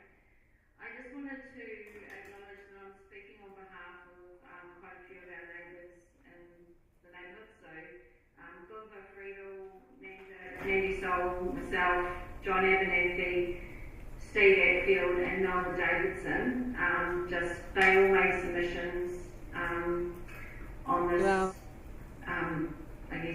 topic. So I just wanted you to know that I'm speaking on their behalf. The reason why we wanted to speak today is because the way the submission process was handled, we either had to oppose or not the proposal, and we do have parts that we don't agree with, and we have parts that we do agree with. So I just wanted to make sure that it's really clear how the community feels, and also just acknowledging that at times the proposals that have been coming through, we've noted, have changed, and the original ones that we worked from were dated the 7th of March 2011, so that's what our submissions were based on. And it was based on the proposed subdivision of Lot 1 DP 386904. Now, I'm hoping that you guys have that in front of you. We have a copy of the subdivision application. Yeah, so basically that land area they want to subdivide into 4 different lots. And we're hoping that we've made it clear that we do oppose Lot 4 that they're referring to. And I think Ellen was kind of talking about that area and potentially wanting to donate it to the council in what he was saying. And so because that area out the back there actually runs along the back of all of our properties, it's a big concern for the people who live in front of that space. There's a lot of natural waterfalls. There's also a lot of areas where we have rockfall from that space that's referred to as Lot 4. And so all of us do have big concerns about that, and associated with those concerns are the fact that the Anderson family haven't maintained that space at all either. And given the current climate conditions, there's a lot of trees and things that are really, really tall that cut out a lot of sunlight that aren't maintained, and potentially with, I mean, I'm touching wood as I say this, but you know, if that space isn't looked after carefully, that actually creates quite a bit of concern for those that live in front of it. So that's some of the main reasons why we oppose that particular lot being rezoned. But to be clear, we don't want Lex to be disadvantaged in any way, or the Anderson family to be disadvantaged in any way compared to what we naturally enjoy in our community. And so therefore we don't oppose what they have said on that proposal, Lot 1, 2 and 3 being rezoned to town and settlement. Because, you know, we feel that they're entitled to the same enjoyment of that space and the same, you know, stuff that we have in that community, and having another 3 residential sections in that space would actually add to the community from a, I guess, from an environmental perspective for us as being a town and settlement, because we are very much a little neighbourhood in our own in Te Ngāru. So yeah, to have 3 more potentially residential sections there and 3 more families or people living in the neighbourhood, we are certainly open to that. It's just that area and Lot 4 that we have big concerns over.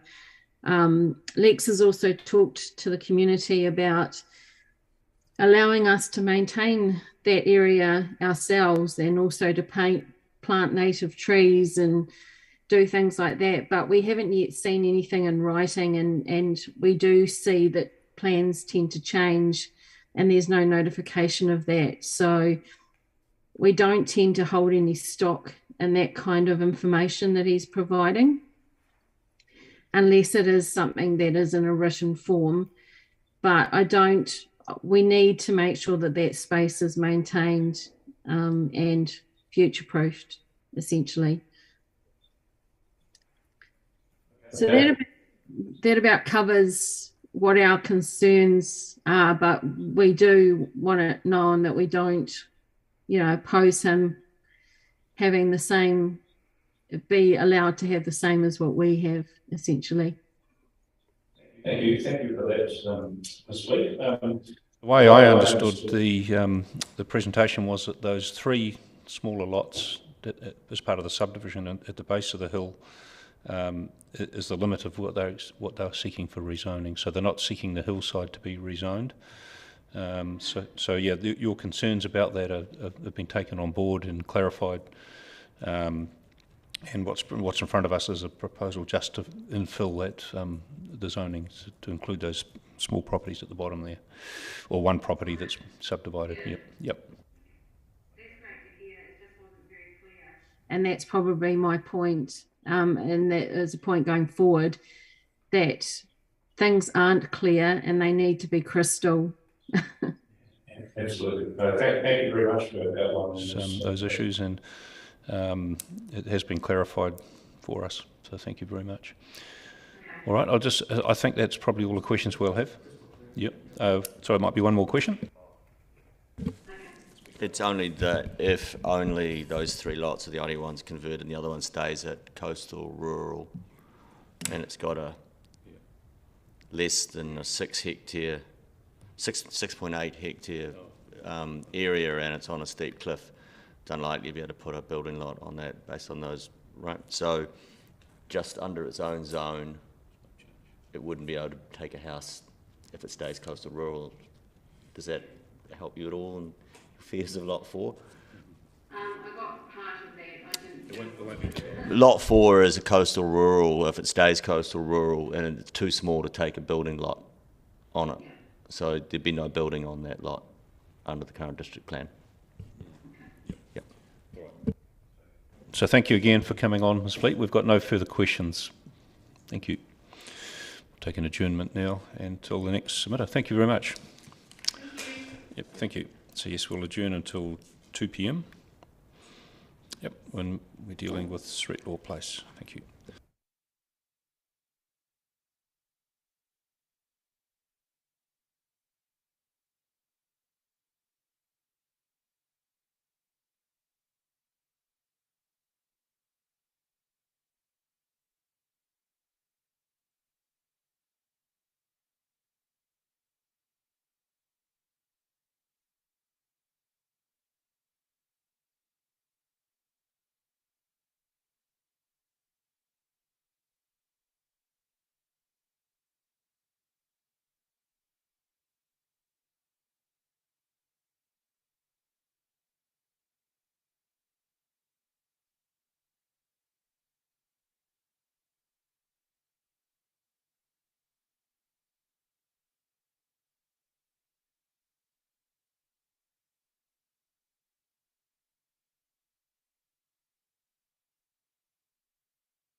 On to the reconvened hearing. We're here now to consider submissions relating to RS 110, or otherwise known as 23 Threatlaw Place. We've got the first submitters, Cole Bennett, and represented by Emma Peters as agent, and then we have a number of submitters in the gallery who will come on after you. So, yeah, welcome again to the hearing, Ms. Peters. We'll allow you to introduce your team and others who are still to arrive, I believe, and then we'll go to your statement. Thank you. Yes, so just a couple of points to tidy up. We have Mr. Mark Walrond, who's the person that's late, Geotech. Sorry, he just said he's been caught up on State Highway 88 and the issues there. He was just trying to find a car park, so he shouldn't be too far away. He was going to also be going through his evidence in relation to RS 195. That's fine. Yeah, so just fitting that in somewhere. And also, due to my coughing fit in the last one, I had forgotten to, so that's the RS 200 site that we had earlier today. I had forgotten to draw the committee's attention to, with the submission, there was a landscape proposal and also some photos that went in with that and a landscape context. And so just drawing your guys' attention to that. They're part of the submission, are they? Part of the not submission. The it has the incorrect landscape proposal. So the correct landscape proposal is the one that's in my evidence, but the photos and everything are correct. So it shows the lower area and the gullies that are going to be the biodiversity areas, and also some photos of the state highway. In terms of Mr. Waldron, who's going to address us on another site, it might be more convenient to take that at the end of this session, after we've heard from the submitters on this one. Will he be able to stay for that, do you think? Yes, I think that should be fine. All right. And the other thing I mentioned is that the panel has been up and had a look at this site. We've walked to the end of each of the potential access points, or at least the cul-de-sac and the end of the road head, and gazed out over the paddocks. That's as far as we went, but we have some familiarisation with it anyway. Okay, thank you.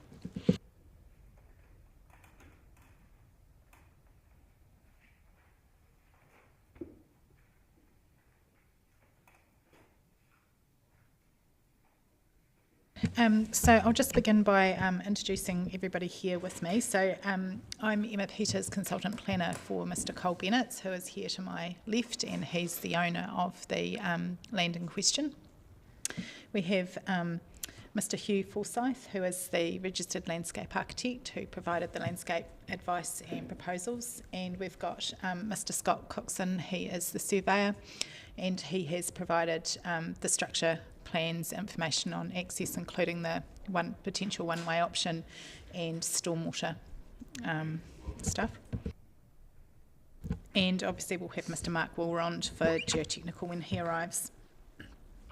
I think it would be just if I set out the site context first. So obviously this is the site here. We have DCC reserve land here and Fraser's Gully. This is a creek, Fraser's Gully Creek, which then ultimately feeds down into Kaikoura Valley. There's another property here which doesn't form part of Mr. Bennett's land.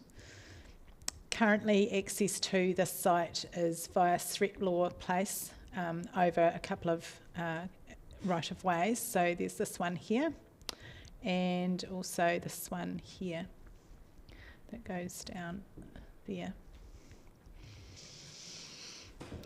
It might be useful just to state at the start of the hearing, Ms. Peters, what the access situation is from a legal point of view, sort of rights of way. We've read that, but it's slightly, we just wanted to be clear what rights the owner has to access this land just before we start into the content of the hearing. Yep. Yes, so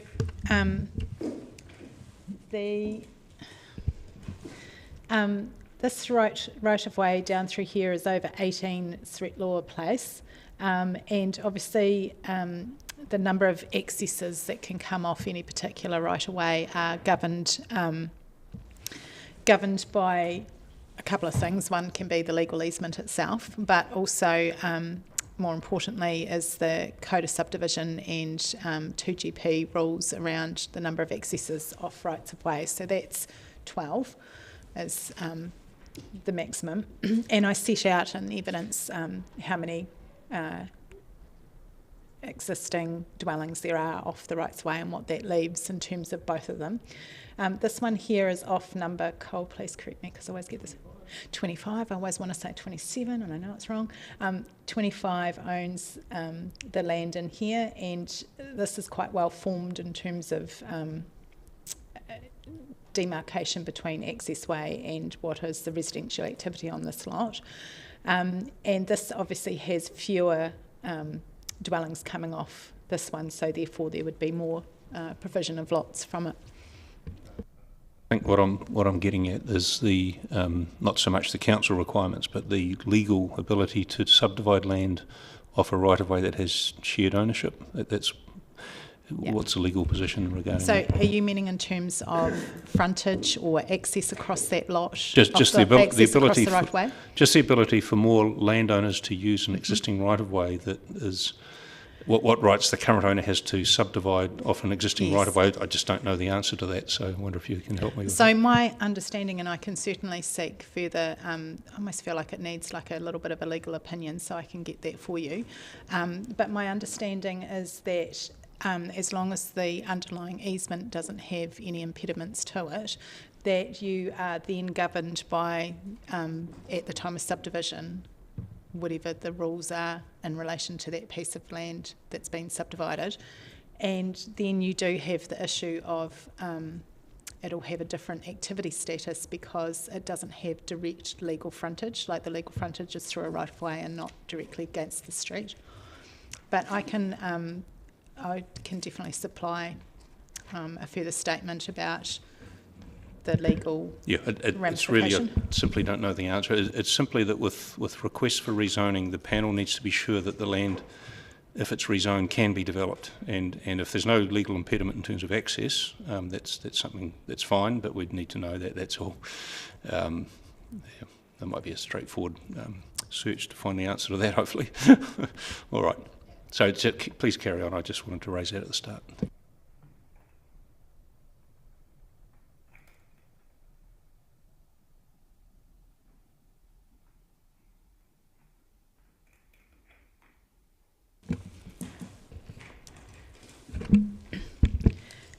In this area, in the reserve area here, there's been a significant amount of planting undertaken by council in the past period.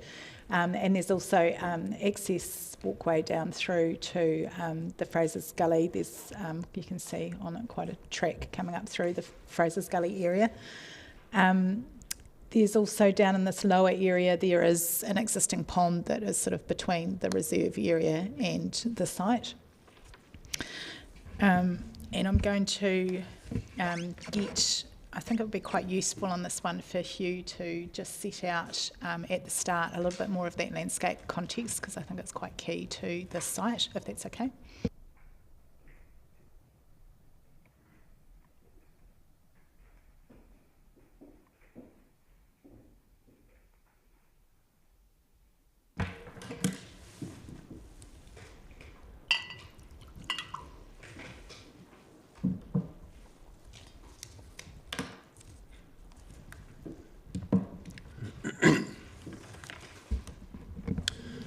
Good afternoon.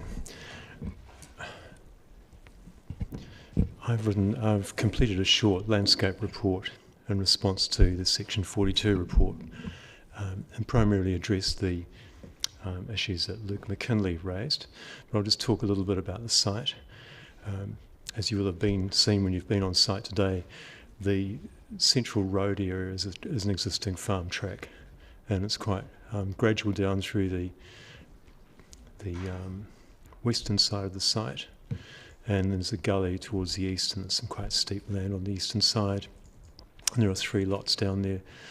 The main body of the proposal is within that middle section, and then there are 3 lots spread across the bottom, which is the northern area which abuts the stream.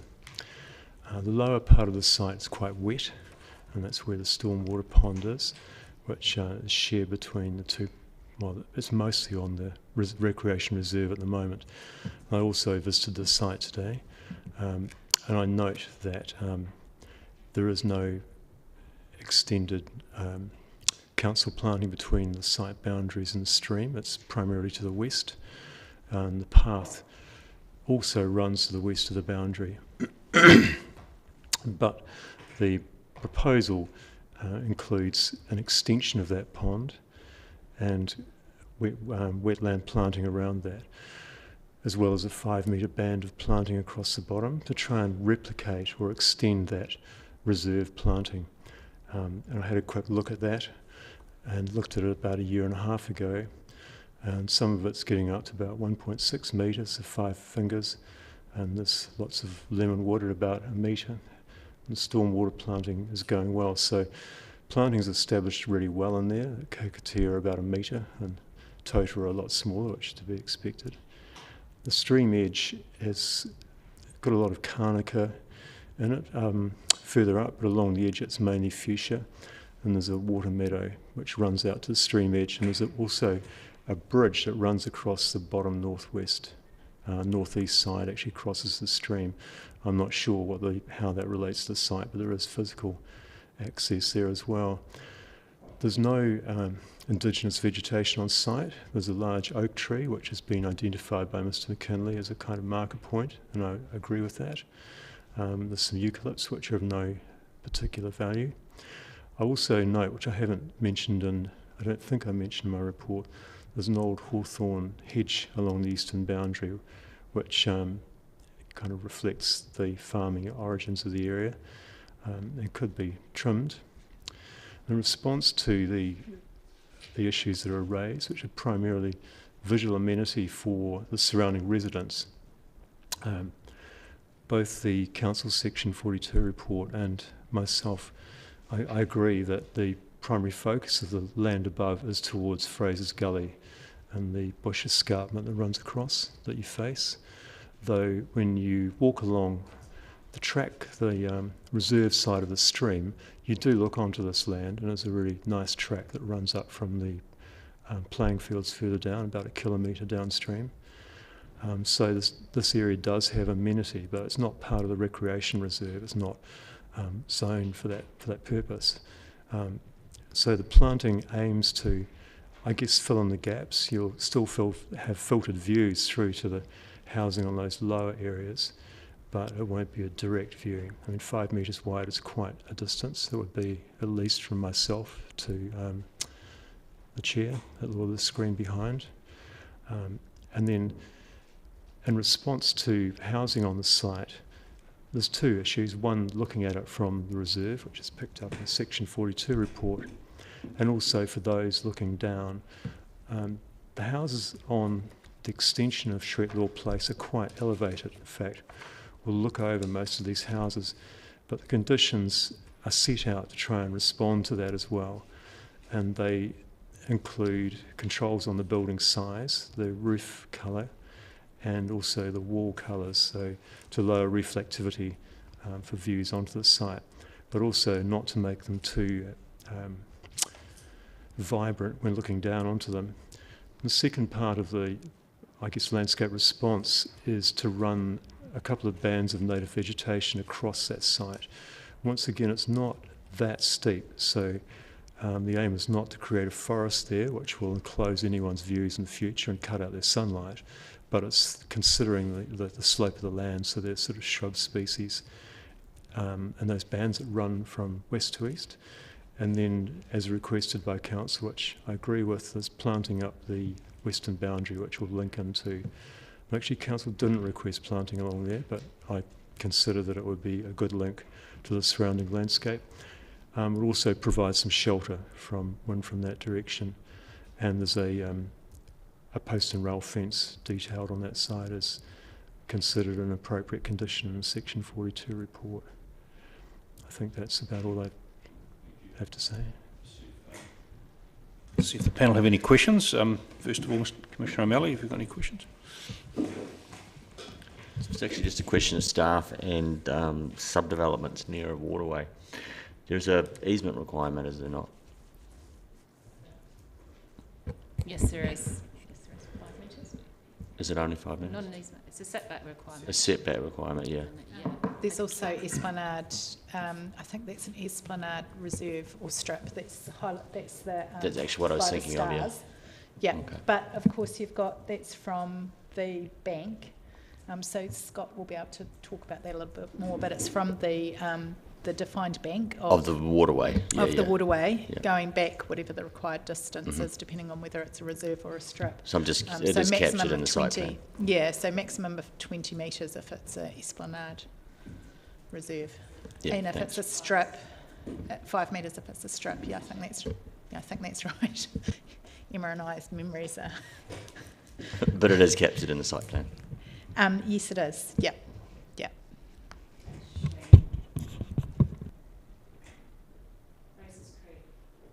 Sorry, no, Fraser's Creek subdivision activities along the banks of the following rivers, which include Fraser's Creek, must provide an esplanade reserve with a minimum width of 20 metres. Yeah, so it is the 20 metres. Yeah, I thought it was 20 metres for that one.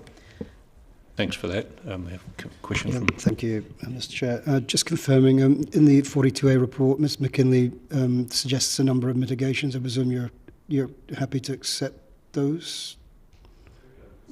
I think, yeah, just...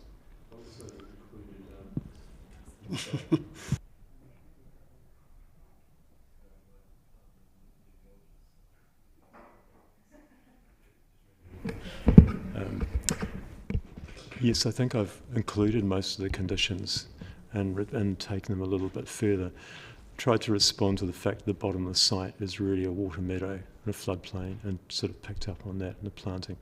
But also from previous experience, and this would be defined by 3 waters and consent, but there is provision for holding tanks in the upper sites, and the aim of that is to try and slow the runoff, running off those buildings, and also the runoff from the site areas themselves. So it's common in other parts of the country to require that as a condition of consent, and I think that it's not onerous, and it just kind of gives a bit of a holding pattern. It's not a 3 waters measure. That's just a kind of site design measure. Thank you. And just, it might be a landscape question, it might be for Mr. Cookson, but I notice that the lot sizes are reasonably large. And is that stem from landscape assessment, or is it more to do with slope and other considerations? I'm going to pass it over to Mr. Cookson. Both. Yes. Good afternoon. So one of the reasons for the slightly larger sites is just purely down to the slope of the site itself, and to allow for cutting and building platforms if there's any retaining walls, so that they can be appropriately set back from boundaries. So that's purely the reason for the slightly larger lot sizes. I suppose in terms of the general residential one, they could be a lot smaller, and there could be potentially a lot more lots in there and more houses. Yes. Is the structure plan, without having studied it in detail, does the structure plan have any safeguards about the number of lots? Because we're being asked to rezone it, which could potentially lead to more lots. So I suppose from the neighbour's point of view, they might be interested to know what safeguards would be on the number of lots. Yes. Is that one of the things that's in the structure plan? Yes, so we have supplied with the submission, and obviously it's in evidence as well, the 2 structure plans. So one provides for 12 lots, another one provides for 17, and then there's a third one that if there's a one-way access, which we'll get onto the access issue in a minute, then that's 16. So that I think could be incorporated in not necessarily that those structure plans have to go in, or they could. Because they're more subdivision, they're more of a subdivision plan detailed than a structure plan, aren't Yes, they are. So you could have a performance standard attaching to it that would say that there's no more than 17 lots or whatever's just deemed to be appropriate. Yeah, it's no indication of where the panel's heading, it's really just testing Yes, how it would work. Yeah, because potentially rezoning could lead to a large number of lots on this land. Yeah, okay. Subject to slope considerations. Thank you. I've got no further questions of landscape of Mr. Forsyth. So.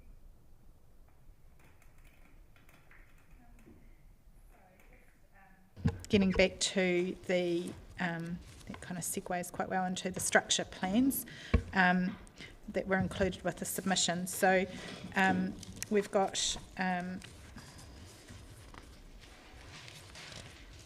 at Appendix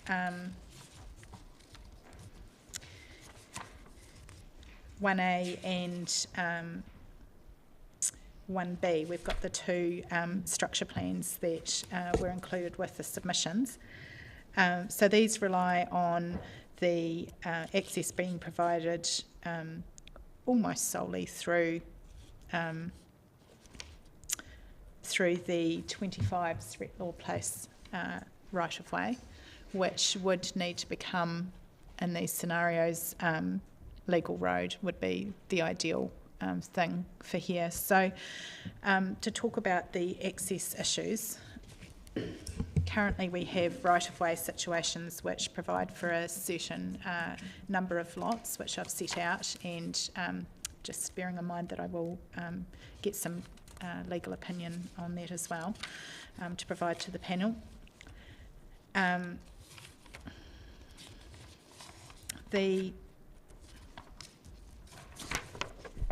The further submissions, we've obviously got an owner at number 25 Threatlaw Place who has put in a further submission opposing this development for various reasons, and at this stage has not provided any indication that they would like to sell the land.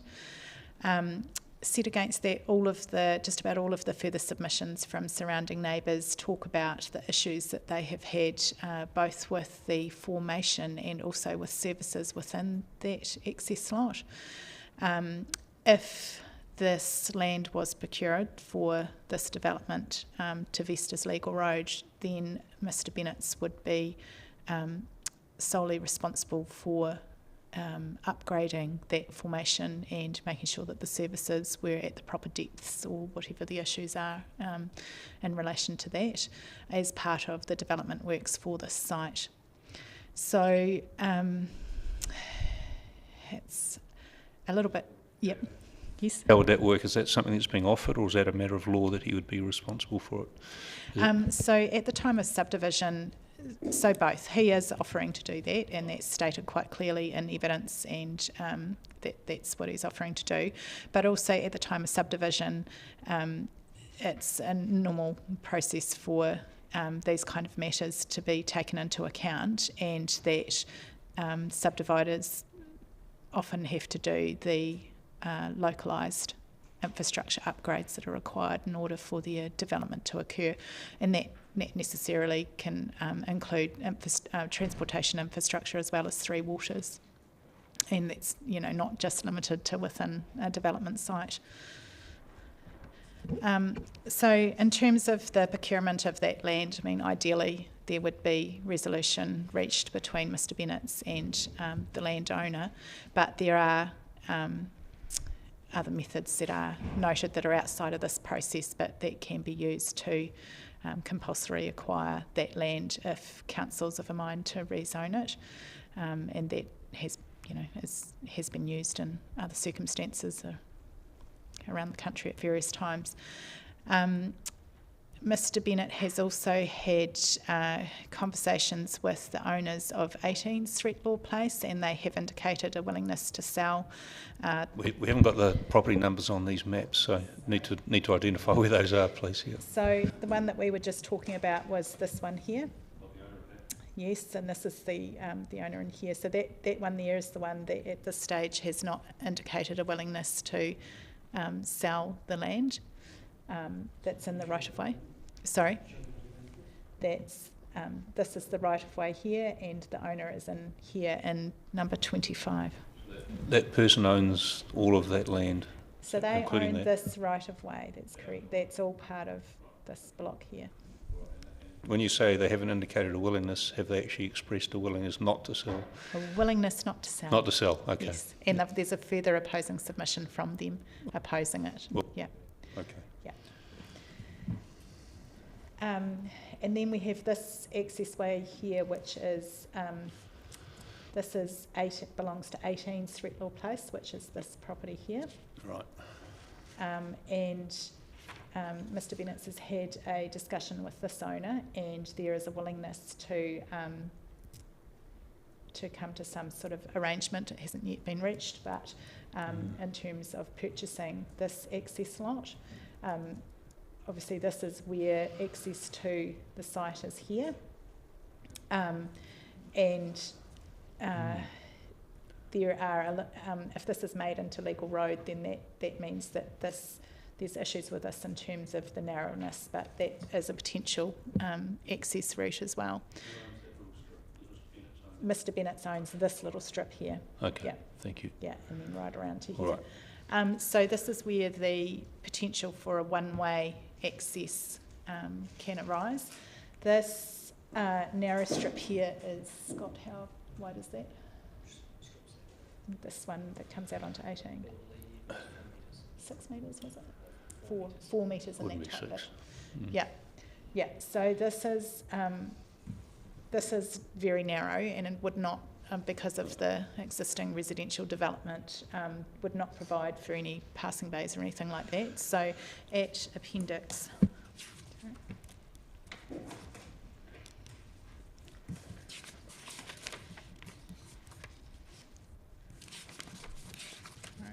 Over to it, Appendix 4. Scott has investigated providing a one-way access through the site. So this would be one way in through this access way, and then the only way out would be this way.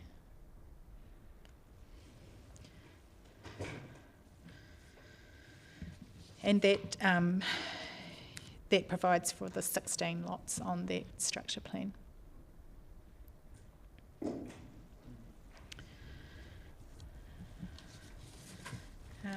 Are there any questions maybe about the access now before I move on? Yeah.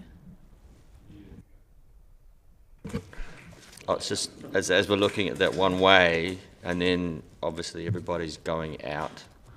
So my question is really for transport in terms of, I think there's 16 lots in that proposal. Does that kick past the, it would go to the requirement for full road formed at that point, right? And the ability to use easements. Yeah, so easements in would be this exceeded. scenario, this is where the Mr. Bennett has been successful in his purchase of this area and is able to vest this as legal road. Because of the existing size of this, it won't quite meet the subdivision code legal road formations and that, but there's other circumstances around Dunedin. Patterson Pitts had a few where, you know, because of existing constraints in terms of how things have been laid out in the past, that council has accepted narrower formations for a road.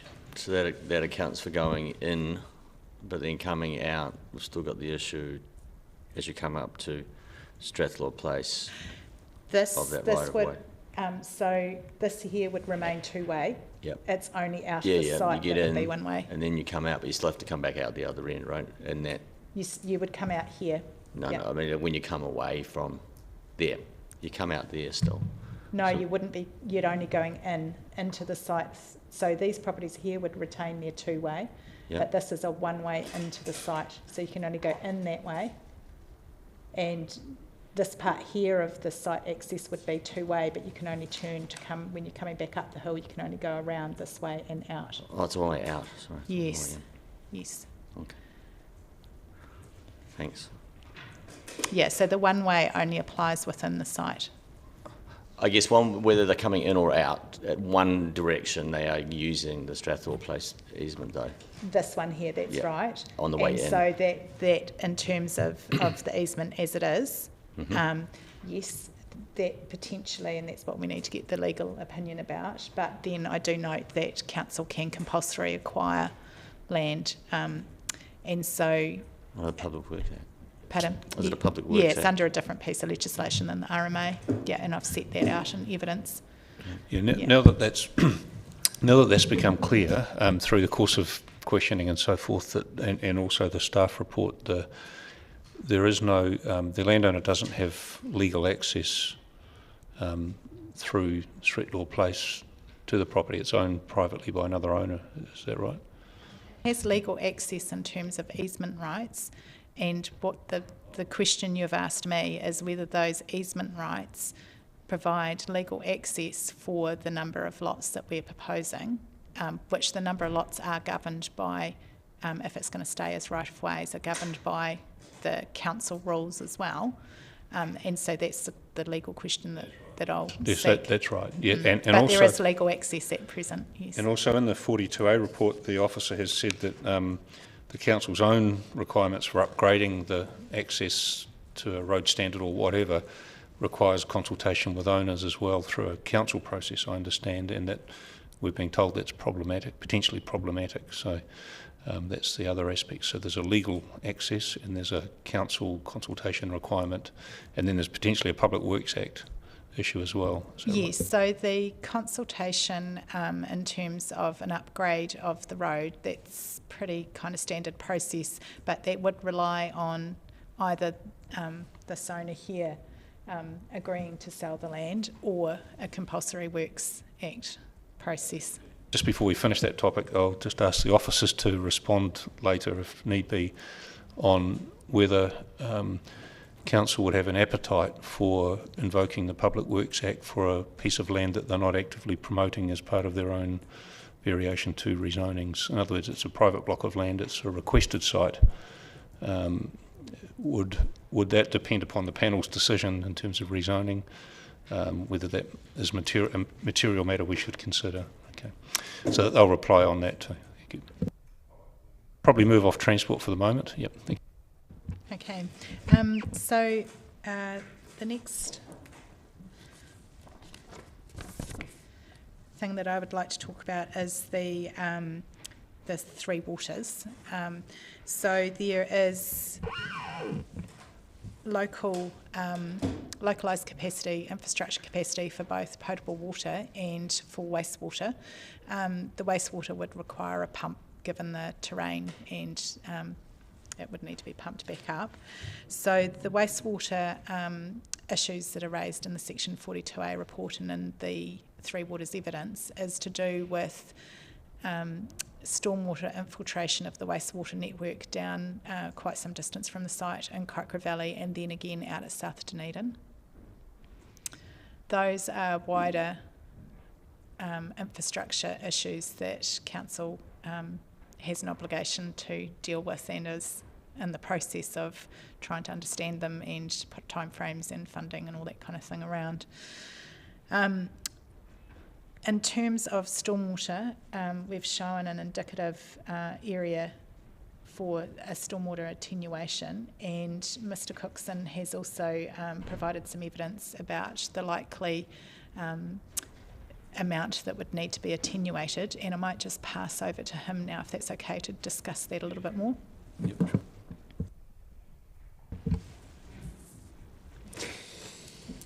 Yeah, so basically I've just shown an extension to the existing stormwater, to the existing pond, just to make it a little bit bigger than what it exactly is now. So in terms of actual volume, I've run two sets of calculations. One's for using a runoff coefficient factor of 0.45, which is stated in the Code of Subdivision as the coefficient to use on the residential 1 zone. That come out with a volume in a 1 in 100 year event, so this is the sort of the maximum we sort of allow for, as around about 75 cubic metres, which of the area shown on my plan would result in a pond of around about 800 millimetres deep, so it is rather shallow. I then increased the calculations to address a lot more factors, and I've run it through with a runoff coefficient of 0.7, which is a lot higher, and the size of the pond would increase to about 175 cubic metres. So that in itself does not increase the area of the pond to a certain degree.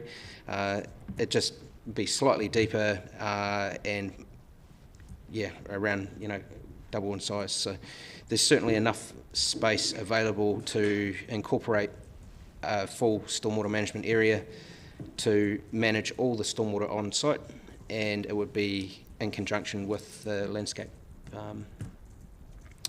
provisions that Hugh has promoted. So. It's unlikely we'll have any questions, or you have? Yes. It's labelled Kaikara Stream, but I assume it's Fraser's Stream there, isn't it? There's a Kaikara Stream. Oh, yeah. Oh, one of your site plans is Kaikara Stream. Anyway, the question I would have is when that stream is in full flood in one of those events, how far up is it relative to your retention pond? That I do not have the information at hand. I haven't done any physical field survey down into the stream itself.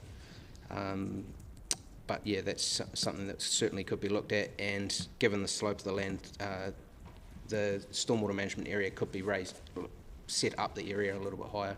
Yeah, because obviously once it was in the flood, it wouldn't be retaining anything at that point. Yes, understandable, yes. Cool, thanks. Can I respond to that? Yes.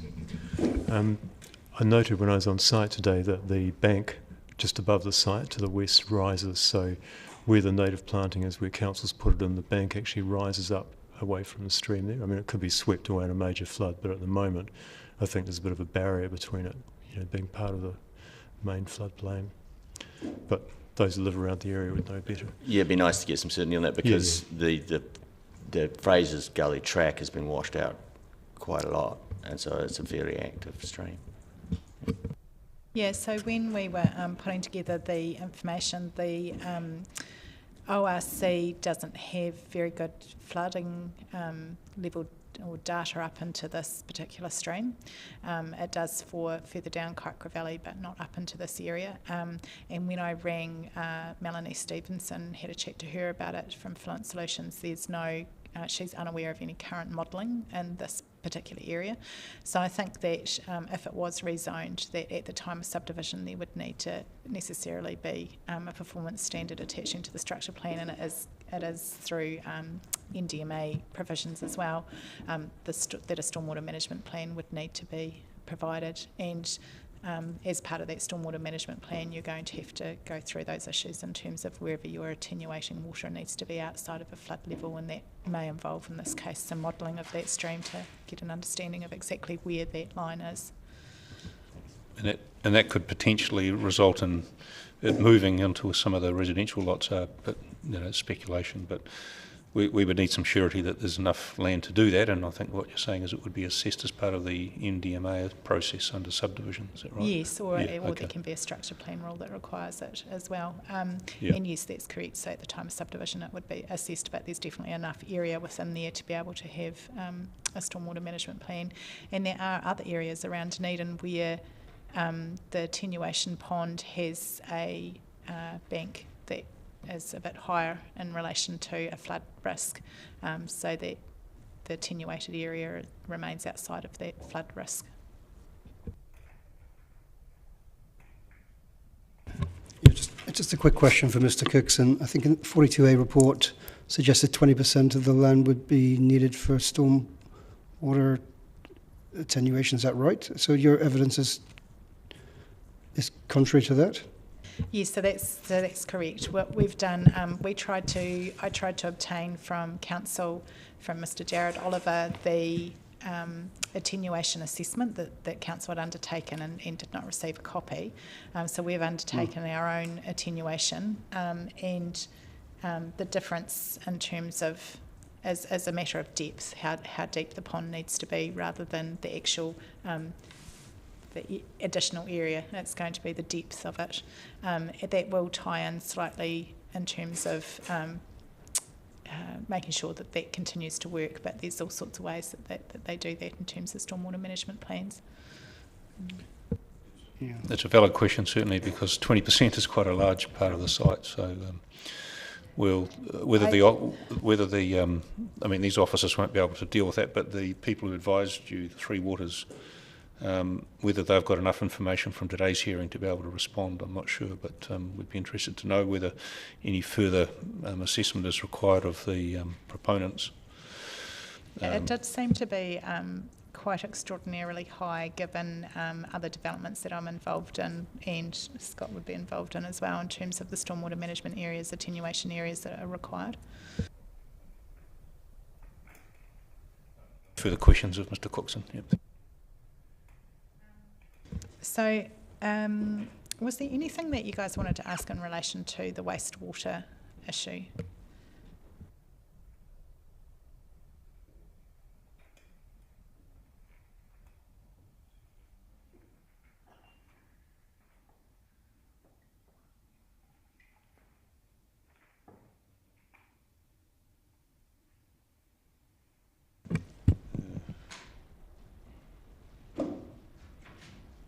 I'm just reading the 42A report. It says, regarding wastewater, minor network extension is required to connect to the site. The existing infrastructure provides enough capacity for additional flow and achieves the grade for self-cleaning. The site will require a pump system to be installed to connect to the existing infrastructure. Three Waters prefers gravity to pumping. Three Waters note that flow goes to Kaikorai Valley, then south Dunedin in wet weather to reach Tahuna Wastewater Treatment Plant. Overflows occur. It doesn't appear to be raised as a significant issue in the report, and so I've got no further questions on that. Anyone want to question that? I thought you were raising your hand. Yeah, I was just going to say I read that slightly differently. I think Three Waters is saying that there are downstream network issues. That system currently overflows, as it says, into South Dunedin, and additional inputs into it will potentially worsen the situation. That's how I read it, but we could get Mr Oliver to clarify that on when he speaks. Because I understand overflows are not an uncommon occurrence, but if it is raised as a potential public health risk, so did you have any response to that in your team, to that comment? So again, that's set out in my evidence. So I suppose the thing that the hearings panel is looking there is cumulative effects on the existing situation, which is something that council, to put it bluntly, has to tidy up at some point. We just don't know what that's going to involve and at what point in time that's going to be. So if it was determined that maximum of 16 or 17 lots was going to be of such a cumulative effect that, because I don't think that assessment has been undertaken from my reading, because I did try and get this information off Jared as well, it's going to be that trigger of where that cumulative impact happens. And if the additional 16 or 17 lots in this location triggers that point, those very far downstream effects, that's where I've suggested that perhaps a residential transitional overlay zone could be applied until such time as there's some more understanding of what those issues are and a bit more of a time frame about those. If it doesn't trigger those far downstream effects at 16 or 17 lots, then obviously it's within the current capacity of the infrastructure. Just my familiarity with the Kaikorai Valley scheme, and I guess Mr Oliver will be able to, that's what we'll ask him to clarify on that. It's significantly affected by inundation and infiltration because it's an old system. So the KV system's been done up to address that, but we've seen that on other sites, and so your position, your idea may be to put a transition zone over it till we get an answer on that. If Three Waters is not happy with the extra burden of these sites. Yeah, so I think in order to put the transitional overlay for a wastewater issue that's far downstream, the work would need to be done to know that that cumulative effect has been triggered by this additional 16 or 17 dwellings. So there would need to be a bit of assessment done by Three Waters on that. If the 16 or 17 doesn't trigger that, then obviously it's not a cumulative impact on those downstream issues that are, yes, having to be resolved. And I know there's pressure from ORC on TCC in respect to those overflows as well. It is somewhat underway, but there's a lot of modelling Yes. going on. So Yes. can we that's probably the trigger is the thing we'd ask for. Yep, thanks. And just to confirm, is that in your evidence that you're requesting RTZ, or is that sort of? Yes, so it that's, is, okay. sorry. Just I didn't get see the it straight particular- away. It's not in the conclusion. But No, I think it's in the discussion of the infrastructure. oh, okay. Somewhere. can't recall exactly where it is. Oh, it might be at the start, sorry, apologies. At the start, I think I go through the access and the stormwater and wastewater issues, because they were the two main ones for this one. So yeah, paragraph 18 onwards discusses, so in paragraph 20, I just state that the stormwater infiltration of the wastewater network, so further downstream in Kaikoura Valley and South Dunedin, is not a reason to reject rezoning of RS 110, but it may be a reason to apply a residential transitional overlay zone with a site-specific release relating to those network upgrades. And that would tie into what Councillor O'Malley was just talking about in terms of the modelling that's currently going on for those issues, particularly in Kaikoura Valley. I think it would be stretching to take it all the way to South Dunedin in terms of holding up the development of this site. Yeah. Yeah. All right, thanks for pointing that out. I've made a note of that. Yeah. So we've also, there's been some geotech, so both by Santec and Geosolve. So I think I'd like to hand over to Mr. Mark Woolron just to talk about the geotech issues associated with the site. Mr. Woolron. Thanks, Emma.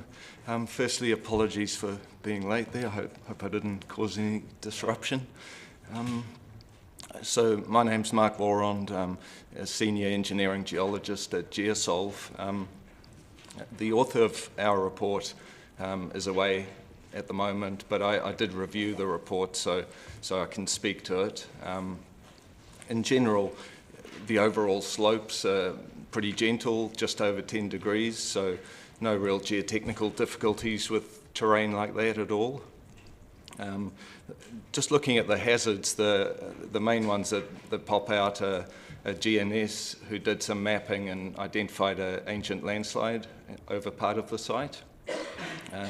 That same feature is shown in the report, and it's important to note that a large part of Brockville is covered by the same landslide, and we're not aware of any major problems with houses on that. So it's an ancient area of instability, and it's certainly not shown on the district plan as an instability layer. So I think the mapping by GNS is based on stereoscopic aerial photos which kind of show a debris tongue on the lower extents which occupy part of the site.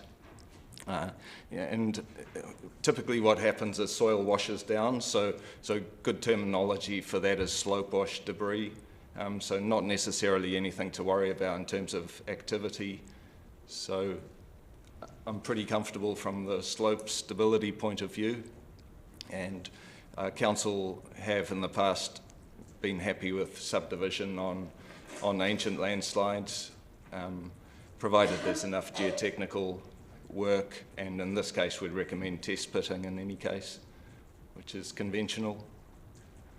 So really, in terms of other geotechnical hazards, not much.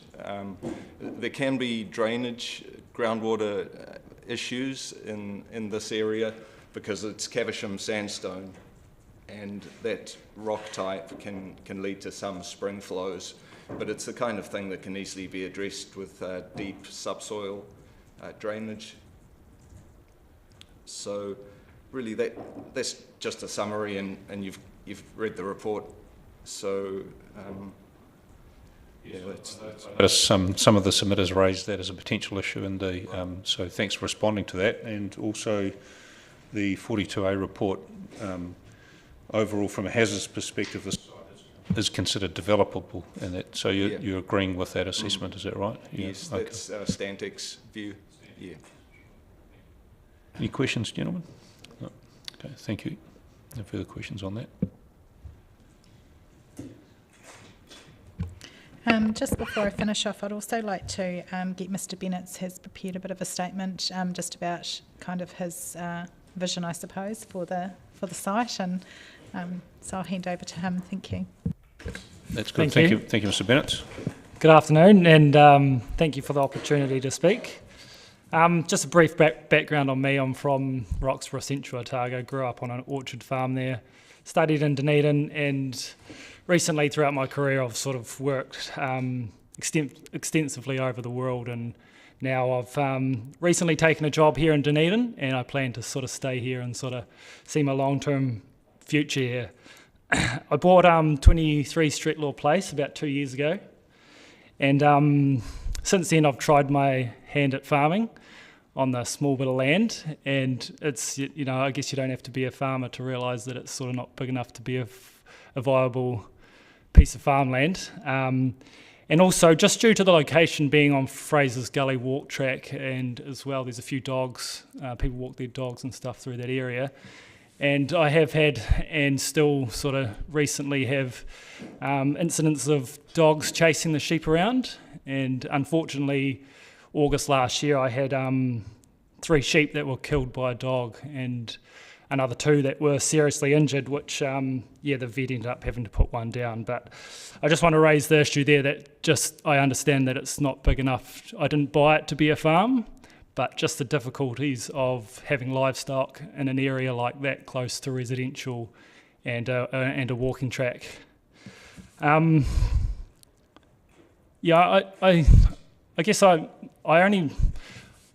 only wish to sort of make improvements to the land, and I've done that since I've owned it. I removed trailer loads of domestic rubbish which was scattered throughout the property, as well as in a gully within the property there. I fixed the fences and boundaries, and that obviously raised sheep, as I said, but I've also removed a significant amount of gorse, overgrown gorse, and continue to sort of manage that. And on top of that, I have had a contractor come in and remove 367 tonnes of dumped demolition waste, which was on site. How much, sorry? 367 tonne. Yes. To my surprise, I did recognise, not at the time of purchasing the property, but I did, because it was overgrown and gorse, but did note a bit of a dump site, but didn't realise to the extent it was until the contractors were involved. So I did that at my expense because I thought that was the right thing to do. It was sitting on the boundary of the gully, and it wasn't. I don't know how it got there, or it shouldn't have been there, but not a good thing. And so my vision for the property is, I'd like to build there for myself, for me, but also I think it's a great opportunity. Like, it's pleased to hear that you visited the site, because I do. It is such a great spot, north facing, right next to the gully, and I can see how it can integrate into the existing subdivision there, and also provide some benefits to the existing neighbours through the access to Fraser's Gully, which is on one of the structural plans there. And I have had comments from a few neighbours already that sort of mention that they look forward to that, if that being the case, if it was to be able to be subdivided. But I am quite passionate about doing a good job of development if I do have the opportunity, and I just hope that I would be able to share that with other families and couples and people that, either in Dunedin or looking to come and move to Dunedin. That's all. Thank you. Thank you, Mr. Bennett. It appears you've gone to some lengths to, employ the team of experts and, advance your plans and provide all the information. And are you troubled at all by the access side of things, or sort of getting legal access? Is that not something that... I guess that's one of the hurdles to overcome, Really? Yeah, that's right. Okay, all right. No, that's fine. We've traversed that. So, all right. Any questions from my fellow commissioners? Much. Thanks for providing us with that statement. So I think just in closing, really, that this site is within the bounds of metropolitan Dunedin, and this property and the property beside it kind of have an isolated rural site that are no use for rural purposes. I think that's acknowledged. Provided the access issues can be taken care of, I think everything else is can be taken care of at the time of subdivision. There's provision of the pedestrian access way. There's build controls that would need to be part of the structure plan performance standards. So that's controls on built form plus planting.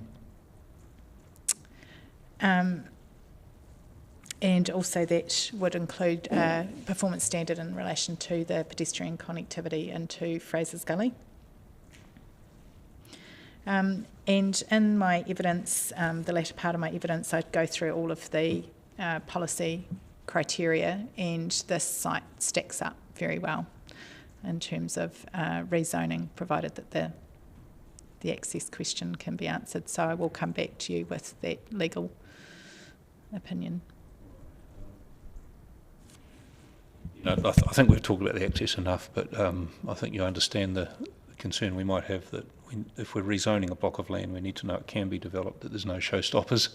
And I'm just on the verge of asking staff to comment on whether there's any, as for the RTZ, which relates to infrastructure, whether that's an appropriate mechanism to guarantee access first before zoning is invoked. But we haven't had that. I don't think we've had that situation yet, but...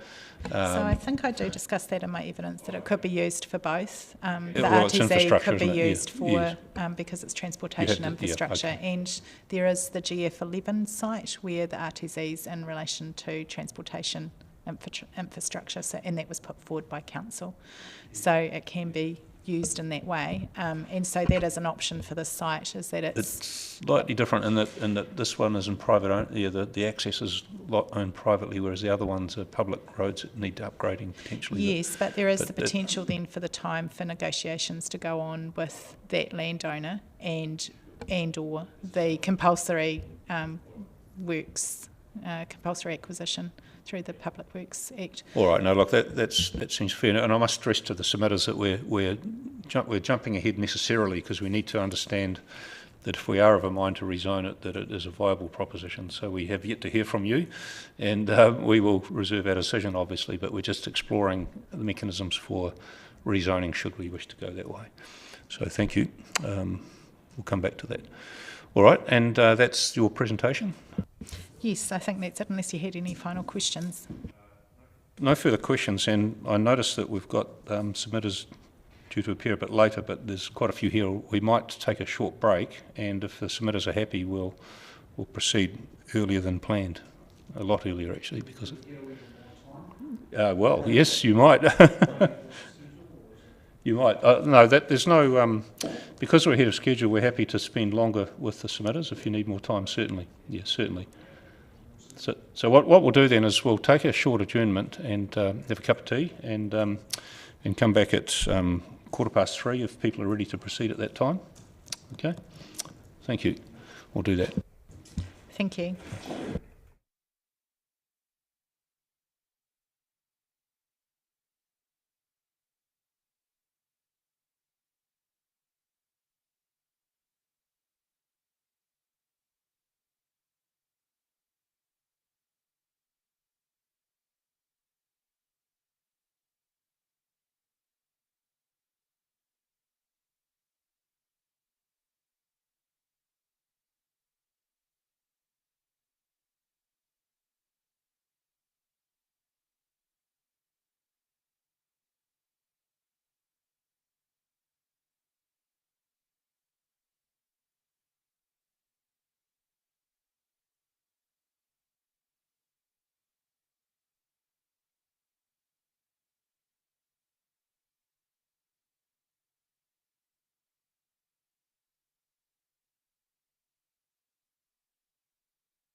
sorry folks, we'll just reconvene the hearing just to deal with RS 195, wasn't it? Just a follow-up. It's a very brief matter.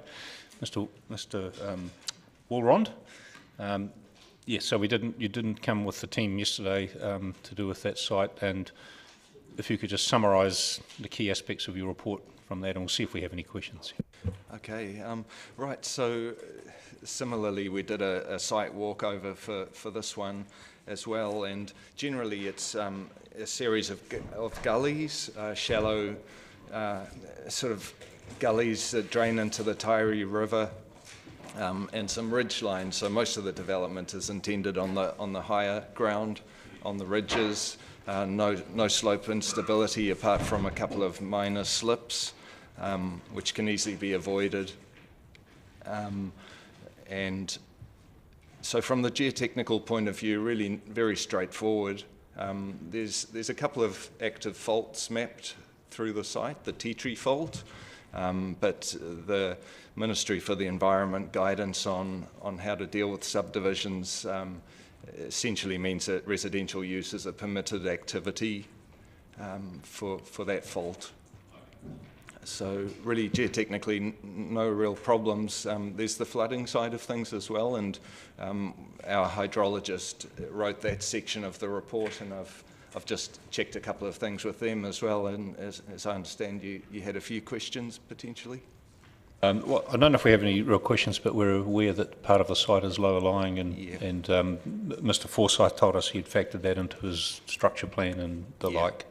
Yeah. And I'll just mention for the record, the panel will be going to visit this site in a couple of weeks' time, so we'll have a good look around it. But I don't think we've got any further questions on this. I just, sorry to interrupt, I just had a note yesterday that you were particularly interested in the ORC flooding maps that feed into the 2GP database, and when they were last updated, and also if there's any comfort level built into that, into those data maps.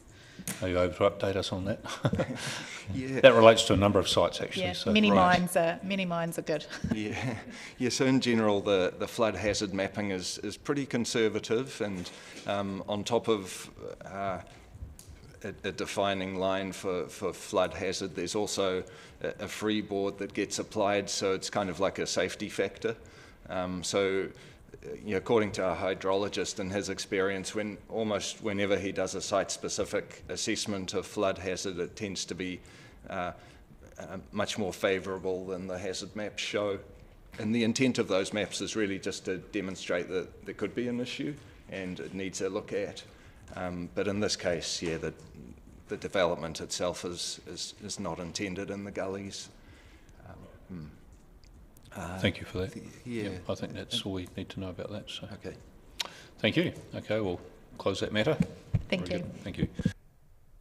Right, on that basis, we'll move now to the submitters for Threatlaw Place. We've got a pecking order here, but we're quite amenable to people going in a different order if it suits them. So at the moment, we've got Anne and Justin Venables on the list. Is it okay to take you next? Okay. Yeah, just when you're ready, just come forward, Mr. Venables. Yeah. And thank you. We have got a written statement you've provided today. Thanks very much for that.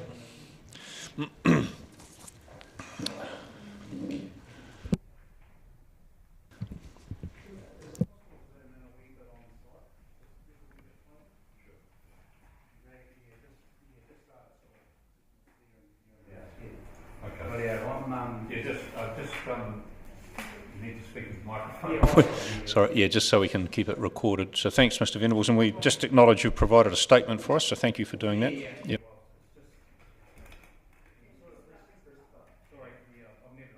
So, surprisingly. My name's Justin Venables. I'm nephew of Annie Venables. I'm also to be perfectly clear, a land surveyor by trade, and Bachelor of Commerce and Bachelor of Surveying as well. But I'm sort of speaking on behalf of Annie as a relative and as a person who's spent 46 years going to that property. And can you just show us where the property is, just so we're absolutely clear on where it is? Annie's property is 118. So we share the longest... 118? Yeah. 118. Okay. 118, we share the longest boundary with the applicants. Understood. Now, I've sort of... what I've provided you guys is sort of... It's very, very technical, to be honest with you. But we acknowledge the fact that the owner of the site is struggling to make capital gain out of the site in its current zoning. He simply can't build a house on it legally at the moment, which is, yeah, I don't think that's quite right. Why is that? Well, it's in a rural zone, but there's no one there living on the place to love it, if you know what I mean. So it's just a patch of land there that's just got no one living on it, and it's not. And he's functionally right in saying that it's not really a productive bit of land, if you know what I mean. It's very, very hard to derive an income from it or whatever. So, broadly speaking, Annie and I, or Annie, would accept the fact that one dwelling, at a minimum, be able to be established on site, subject to conditions and subject to substantial side yards and also build standards and servicing standards. But our red line for the site would be 5 lots, and that comes under the general large lot residential zone 2 rulings, zone rules, which is 3,500 metres squared. The layout I've provided, of course, some lots don't meet that standard. I mean, apologies for the layout I've provided. It's just a rough hand-drawn thing, but averaged over the entire site, some lots to be smaller, some lots to be bigger. We'd find, we generally speaking, we agree one residential dwelling on site's an acceptable. Up to 5 is our red line. Beyond 5, there's no point talking to us. Also, and as part of that plan too, you see there's a red line clearly delineated from Annie's Gulvinia nuts located on the site over to the reserve on the western boundary. That is Annie's viewport, as shown by that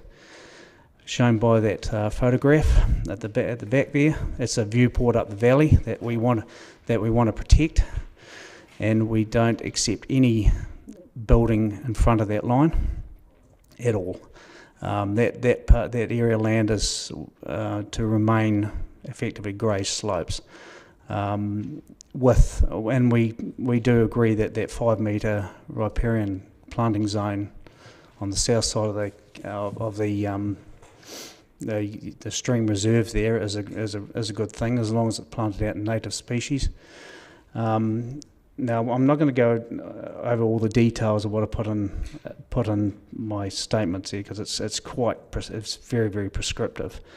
But generally speaking, we accept up to 5 lots under large lot residential 2 zoning.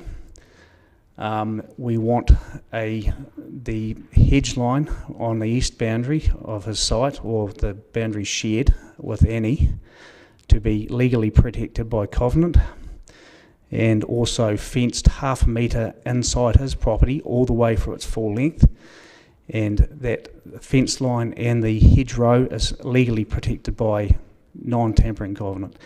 Now, that hedgerow was planted by my great-grandfather in the early 20s, because we've had continuous occupation in that site from approximately 1918, when my great-grandfather bought the site, and he planted that hedgerow in the 20s. Now, with the other hedgerow going in the sort of southwest to northeast direction of the existing residential part of Shretlaw Place development, that hedgerow went through there, and subsequently it's been absolutely and utterly destroyed by various owners along that boundary. So there's a whole lot of heritage gone in about one hit. So the biggest thing for us is our red lines are not building in front of that red line or north of that red line, protecting that hedgerow by legal means and physical means as well, through a brand new fence, and also strict control standards on whatever residential activity occurs on site in terms of having like earthy tones for cladding, and also non-reflective finishes on roofs, and also planting strips on the south side of every new dwelling to a native species to shield, to provide a sort of a visual shield to neighbours to the south. And to be honest with you, the 5-lot layout will require much less servicing requirements than either the 12, 16 or 17-lot layout. It'll be a simple right-of-way with a passing bay. We can service all the lots with restricted water supply to individual tanks on site. We can have another large tank to deal with stormwater in terms of outflows and dispersal fields. So we can have individual pump chambers for each house, going up to the nearest mud tank or a manhole in Shretlaw Place, which will sort out the foul sewer. We can have individual dispersal fields for each site, controlled by tank, and obviously electricity and telecom or fibre just provided as normal. So that sort of addresses the issues of firefighting standards. So we've got one full tank all the time, which we've got on site with every house. So we've got a big capacity of water there for firefighting, so we don't need to install any fire hydrants down the road. Also, as I propose they put, if it does go ahead, or as an alternative, then there's quite solid restrictions on how that right-of-way is used in terms of the tonnage of the tonnage of vehicles that can use it, and also speed, and also having delineated pedestrian access as well across the right-of-way and alongside it. And also, we propose, as part of the whole access thing from the residential side down to the creek, having a very, very short little pedestrian right-of-way going from the end of the right-of-way through to the public reserve over the shortest possible distance, and then the public can access the reserve. Well, not the public. I propose that pedestrian right-of-way is restricted to owners of the Shretlaw Place subdivision only, so no public access, but right-of-way access to the owners of all the residents within that subdivision, so they can walk through that right-of-way, get onto the reserve, and get down to the public reserve down beside the stream there. So that's another very, very simple solution, and all you'd have to do is fence it properly and have a coated gate at one end and have necessary signage to protect that corridor. So I don't really want to see full public access from Shretlaw Place down to the creek, because I think it'll be just carnage for residents, and it'll be also carnage problematic for any new owners of the proposed subdivision. So broadly speaking, we flatly oppose, we agree with the council planners in terms of rejecting this thing outright, and we also agree with what David Shearer is going to be speaking to next as well. So and of course all this has got to be kept in context with the residents on the south side, the effective residents, the users of the rights-ways, the owners of the rights-ways. I mean, we'd only agree to that particular layout I put forward if there was buy-in from all the other residents. But at the end of the day, it creates up to 5 new houses. Servicing requirements are a lot cheaper. It's a much simpler layout. It significantly goes to reducing the effects of even a 12-lot subdivision in terms of traffic, in terms of disposing of waste, well, like 3 waters. That's my proposal. I thought I'd just provide a counterpoint as opposed to arguing technicalities based on the variation too. It's just our red line.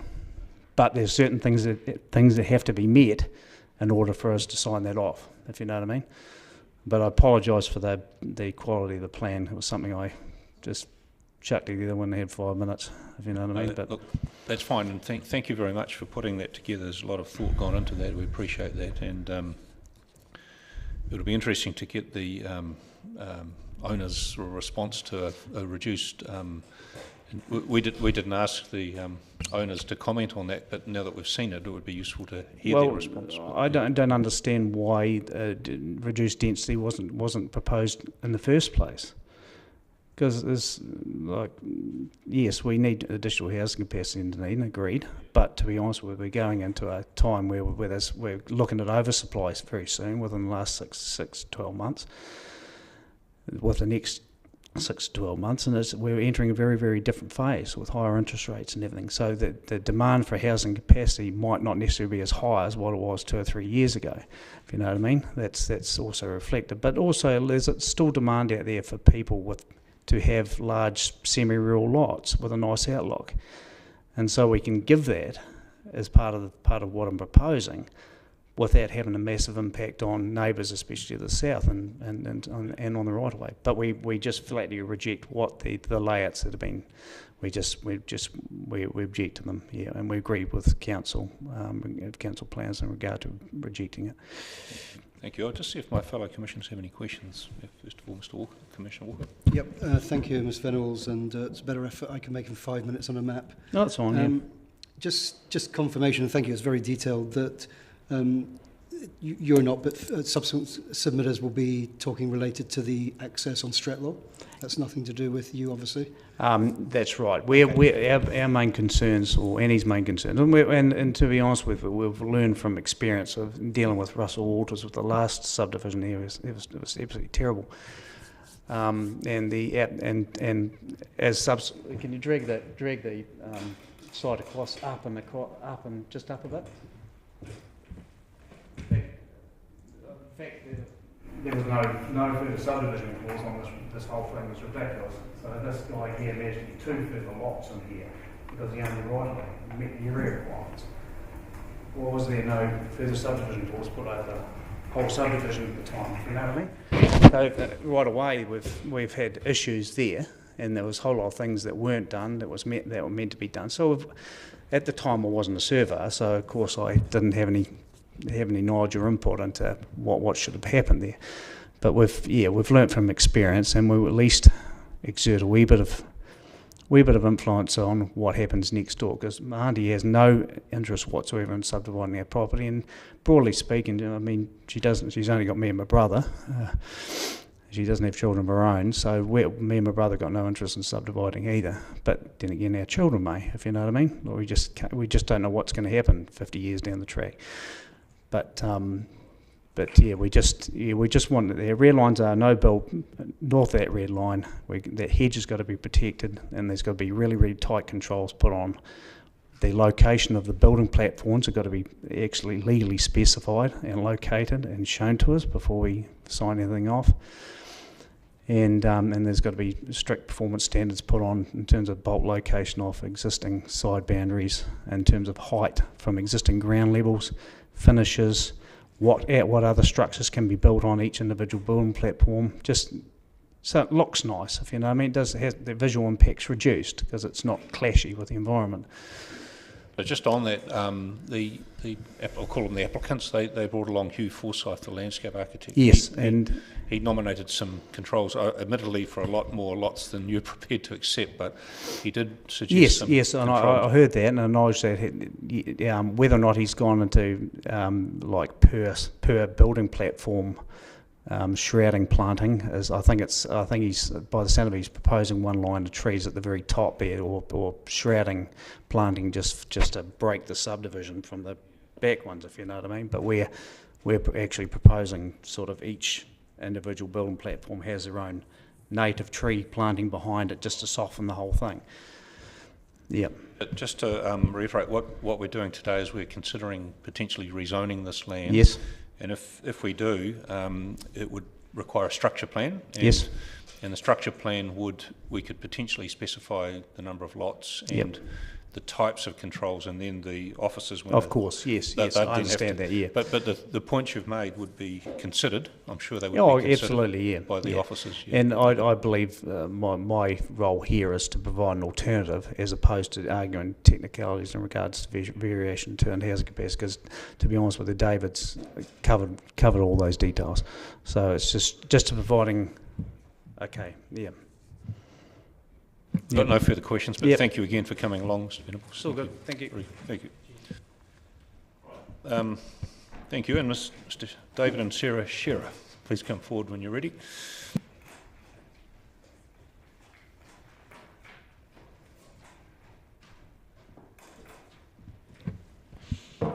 Yes, well, welcome along to the hearing, Mr. Shearer, and you'll be familiar with how to operate it's still turned on, in fact, so... Cool. Yep. Just go for it. Very good. Just show us where you live, first of all, too. That would be useful. Yeah, so good afternoon. My name's David Shearer. I live at 25 Street Law Place, which is this one just here.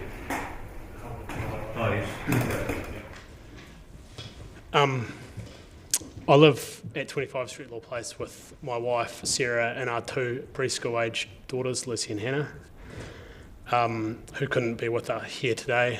They're at home watching on YouTube, realising that it's not as exciting as they thought that Dad's on TV. So I'm speaking today in support of our opposing submission to the proposed rezoning of 23 Street Law Place. I work as a licensed cadastral land surveyor here in Dunedin. I've got 12 years experience since completing my master's degree here at Otago University. My professional background in land development and planning has helped to shape our opposition to the proposed subdivision or rezoning. Amenity is a big reason why we're opposing the development of 23 Street Law Place to the levels proposed in the original submission. I realise that why amenity is given little weight sometimes when assessing rezoning applications such as these, but the effect on our amenity would be huge. We currently enjoy a very quiet spot at the end of Street Law Place with very little noise pollution and light pollution at night and very little traffic. We share the right-of-way currently with Cole, the original submitter, another family with preschool and primary school aged children sort of across the right-of-way, and lastly Te Whakaruruhau, which is a shared home offering residential recovery services for young people between 13 and 18 years who are affected by mental health issues, and so they have the leg in to the east of us. The visual effects have been focused on a lot, but I think other amenity aspects such as noise, the increased traffic and light pollution that I've talked about, and years of future construction make the impact on our amenity very large. We're worried about traffic and have even less confidence in what is being proposed after seeing the one-way system, which further impacts our property by almost surrounding it by access ways. Our children, along with the children across the right-of-way, are learning to ride their bikes and explore their surroundings more and more with each day. The sheer number of new allotments proposed, along with construction traffic, does give us concerns as to traffic safety, given the restrictions of the right-of-ways. In the original submitter's expert evidence, two options are offered as technical solutions to the transport issue, and I'll discuss them out of order and talk about the second solution first. That's that the right-of-way in parts of 27 and 28 Street Law Place, which they're not labelled on there, but they're the two sort of properties south, the access way, and then the property just south of the leg-in, that they are purchased via a compulsory acquisition process along with the right-of-way itself. As an aside, I assume that it's an oversight that a portion of our property has been left out of this suggestion, as it can be seen that any widening to create a legal road would extend past the right-of-way that we own into our actual sort of unencumbered property. I want to state the obvious that we don't support this solution and would find it distressing if council was using its compulsory acquisition powers to purchase land that by the council planner's own recommendation is not suitable for residential development to the densities proposed.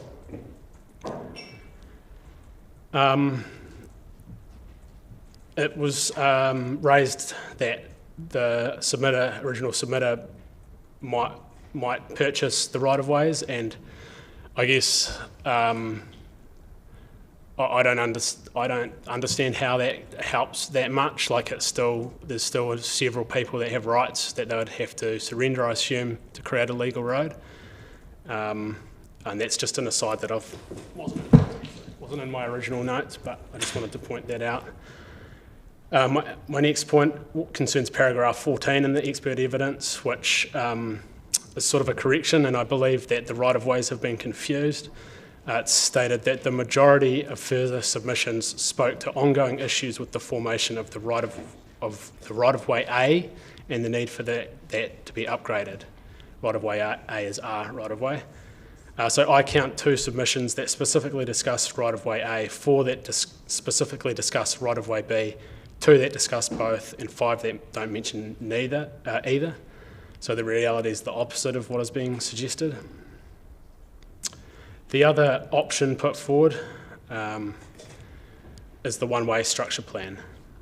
So I assume the idea of this plan was to reduce the effects of the number of users by halving the traffic at each entrance. However, right-of-way B already has 10 existing users plus the original submitter. If we have 16 new lots, which is what's proposed on the one-way plan, and halve that, we get 8. So 8 plus 10 gives 18, which is far over what the 2GP suggests is appropriate, especially considering that it's a 4 metre wide right-of-way for that existing leg-in part of the submitter's original property.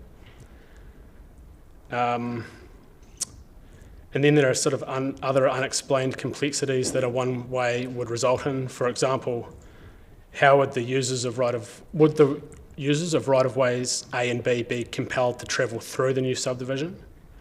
If not, how would the one-way system be controlled, keeping in mind that this would be a private access? Seems like a recipe for conflict. Would we be having to constantly appeal to someone or some entity when users of the cul-de-sac inevitably decide to shortcut straight up the hill and bypass the one-way system? What are the safety implications of having the right-of-way, our right-of-way two-way and the rest one-way? A one-way system would increase the number of people that would need to be coordinated with in order to maintain and repair the road. The situation would be at least as complex as what was put forward in the earlier plans. I don't think either of these 2 solutions offered constitute suitable access as would be required. There are too many hurdles to be overcome. Public access to Fraser's Gully Reserve is a benefit of the subdivision that's been promoted by the original submitter. How is this to be achieved, given that the access is over private land with several opposing submitters having existing rights over this land? I haven't seen any details of how this would function other than a vague suggestion of compulsory acquisition of land. I believe that even if council were to accept the Underwood accesses as public road, that it's extremely unlikely that original submitter will be able to achieve this, given the number of opposing submissions from right-of-way users. To approve the rezoning application as it's currently being promoted could put council in a tough situation at resource consent stage when the inevitable occurs and consensus of current right-of-way users is not able to be gained, and council would be under pressure to approve rights-of-way that have been previously deemed unsuitable. The DCC planner has stated that should the rezoning proceed, that the 12-lot structure plan be adopted.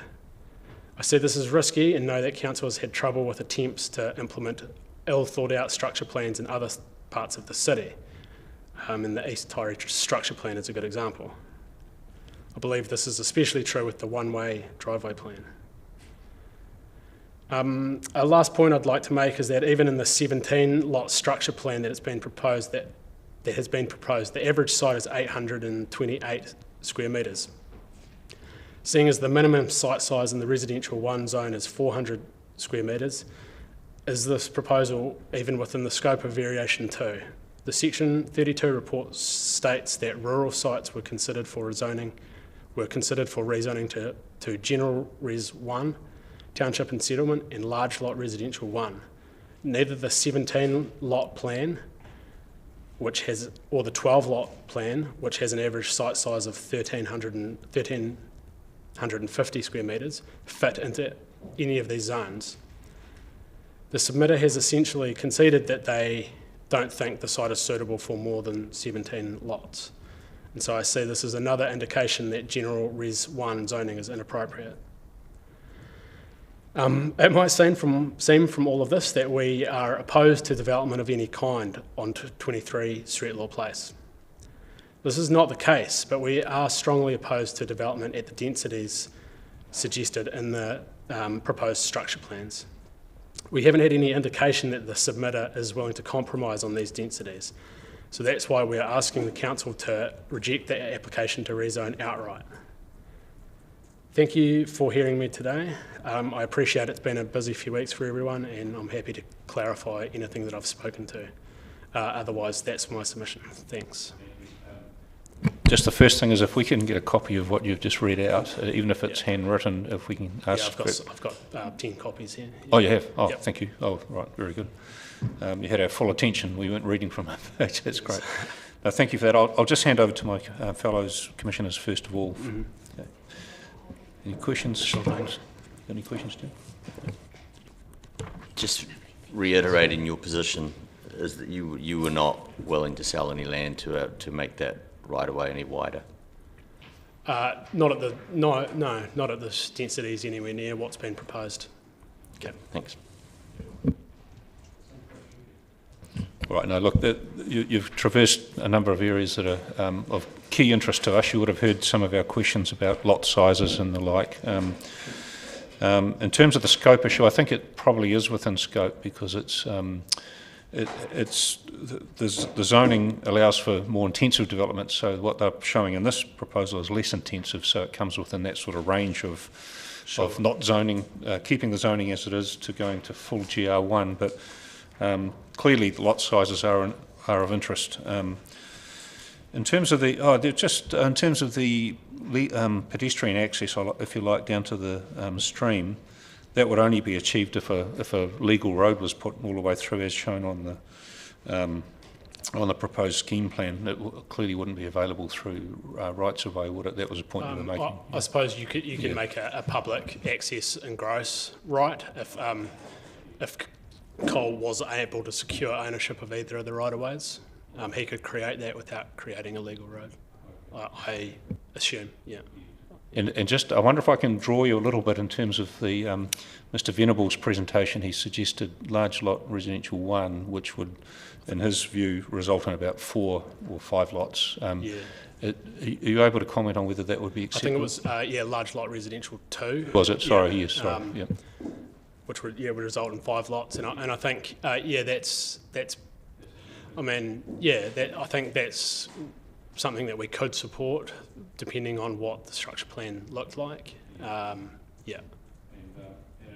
your the survey profession is well represented in your neck of the woods, isn't it? But in terms of your experience, would a 4 to 5 lot development require any widening of the access way?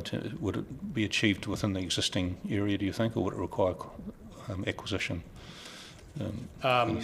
No, I believe it could be achieved in with the width, yeah.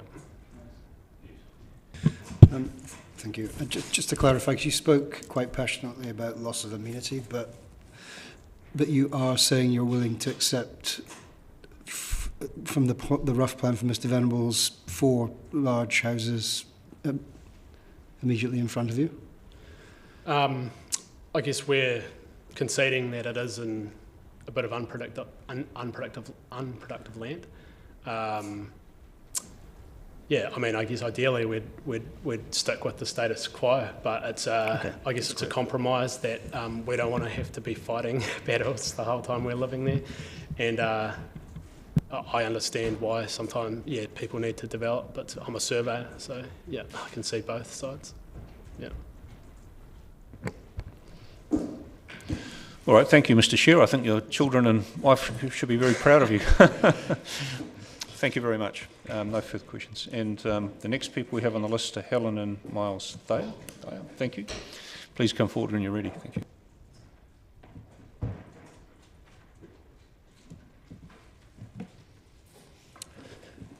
Thank you. You've seen how the procedure works, and yes. If we'd like to know where you live, and you, Mr. Thayer. So good afternoon. I'm Miles Thayer, and I live at number 10 Sretlaw Place, which I'll just point out is there. And so we're We're on the private driveway that's on the title of number 18, and we're opposite the small driveway that's between number 22 and 24. I'm going to apologise beforehand because most of the issues that I'm going to raise have been already raised, but that's okay. I'll go through them anyway. And I want to make clear at the outset that I'm not objecting to a rezoning of some sort of the property from rural to some sort of residential, but the main issue we have is with the proposed plans and the access that these would require, especially the driveway that's on the title of number 18, which of course we use. The two original plans, one for 12 sections, one for 17, envisage either 3 or 4 sections to be accessed by way of the driveway between numbers 22 and 24. And of course, I've just recently become aware of the one-way street proposal. That one-way street proposal would create, I think, an impossible situation for existing residents on the driveway that we are on. All 10 of us would face oncoming traffic from 16 residents when we were travelling to our properties. You can see I provided photographs there. Photograph A, the driveway is actually reasonably narrow. There is enough room for 2 vehicles to pass, but ideally one of them should be stationary. I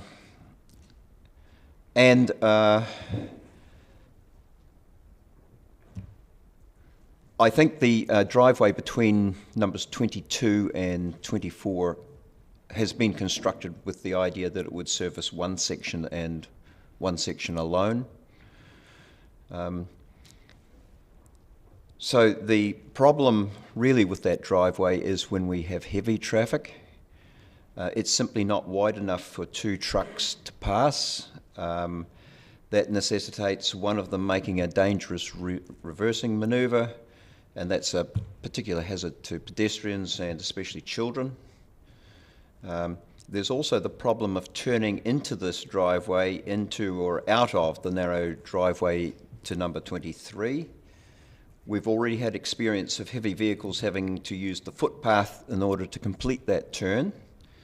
And the footpath, of course, is not constructed to withstand heavy vehicles, and in one instance it produced disastrous effects, and you can see in photograph B. This is what happened just 4 years ago when the refuse truck used the footpath to avoid another vehicle coming down the driveway. Now, that driveway between numbers 22 and 24 is only, I've heard 4 metres mentioned, but I measured it just recently and it's 3.9. And you can clearly see on photograph C that there's no way that opposing traffic can pass each other there. It's, in my opinion, been quite clearly built to service a single section. The 3 proposed subdivision plans all have a small section as the first one going in that driveway. That's on the north side or the left-hand side going in. By the time the owners of that section build a house on it, there'll be little or no off-street parking available. And so whenever they have visitors, their vehicles will get parked out in the shared driveway that's on the title of number 18. And that means that they'll either be limited width for the users of the driveway, or there will be limited turning at the eastern end of the driveway in the turnaround area. It's therefore my submission that any approved subdivision plan have a restriction that limits this driveway to the use of only one single section. Now, the third issue I wish to raise is the maintenance and repairs of the driveway that's on the title of number 18. At present, there are 10 of us who share this driveway, and to do any maintenance or repairs, it requires us to get the approval of all 10. If any of the proposed subdivisions were approved, that number would increase and the difficulties would also increase. There's then the potential, and in fact almost a certainty that disputes would arise between those who use part of the driveway and those who use all of it. And I think this is a situation that simply must be avoided.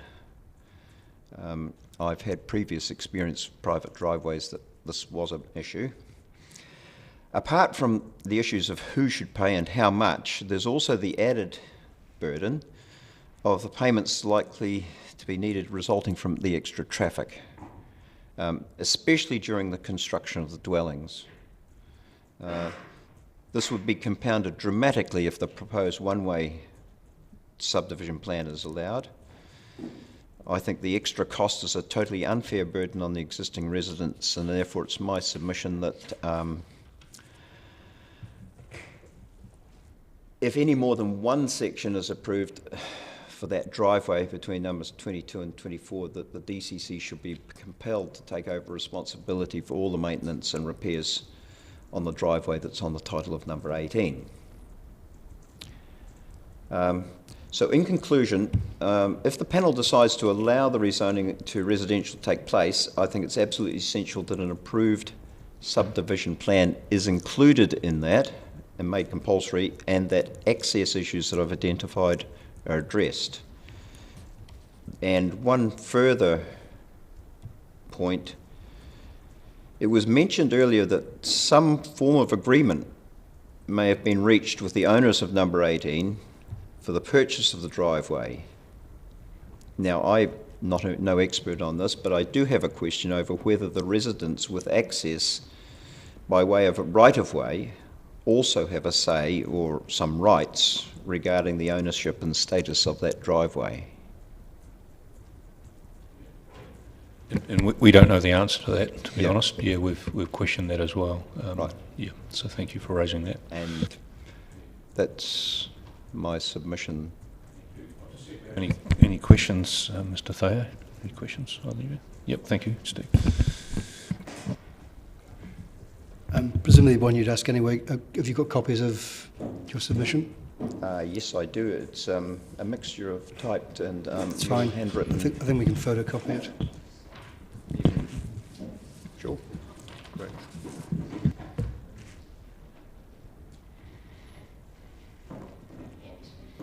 There's a few scribbles on it. Yes, yes.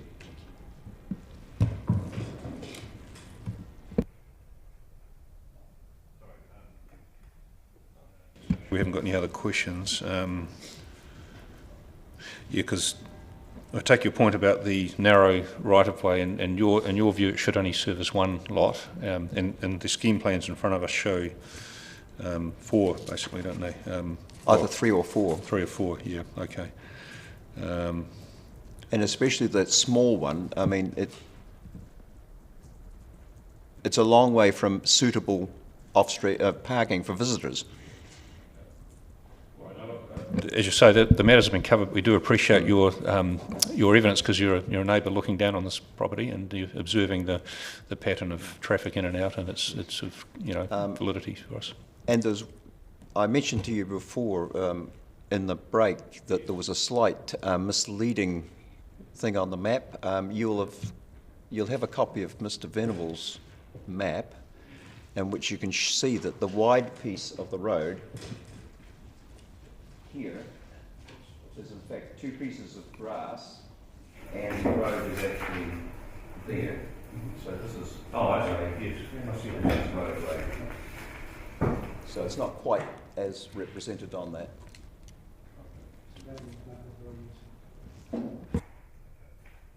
Thank you for that. I appreciate that, Mr. Thayer. Very good. And I think that's all of the submitters who are scheduled to speak. Is there anyone else we've missed? No? Okay. All right. On that basis, I think the officers will have picked up our questioning and be able to respond on some of those matters. Access is probably a key consideration in terms of the legalities around it, rather than necessarily the merits of having roads versus rights of way. It's more to do with the legal aspects of getting access where you've got shared rights of way and the like. But we understand that the developer, or at least landowner, is going to come back to us with some further opinion on that. Thank you. And I'd also extend, it's probably unusual to do this because it's not a consent hearing, but if when you supply that information, if you wish to comment on the submitter's suggestion for a lesser intense development, we would welcome you commenting on that, which would potentially lead to a different zoning, but what's in front of us now is general residential, not anything else, but if you wish to comment on that, we would welcome that too. Okay, thank you very much. All right, well, that might be Mrs. Proctor, who's just arrived, is that right? Yes, okay, thank you. You can speak right now if you wish. Well, or in the next 3 or 4 minutes, we'll get organised. Thank you. Just come forward when you're ready. Thank you all for attending.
Thanks for coming along. And just before we start, we have heard from Mr. Rutherford. I think it was yesterday. It's been a long hearing. So we heard something about this land, but we're really interested in your comments too. So the floor is yours. Okay. Yes, there's a microphone in front of you. Right. Okay. I'm, as you know, speaking to the submission regarding 103, 105 and 107 Hall Road. My submission was opposed to the request to zone, and I felt that my reasons for opposing it have been very well addressed in the reports. I felt that they took notice of my concerns.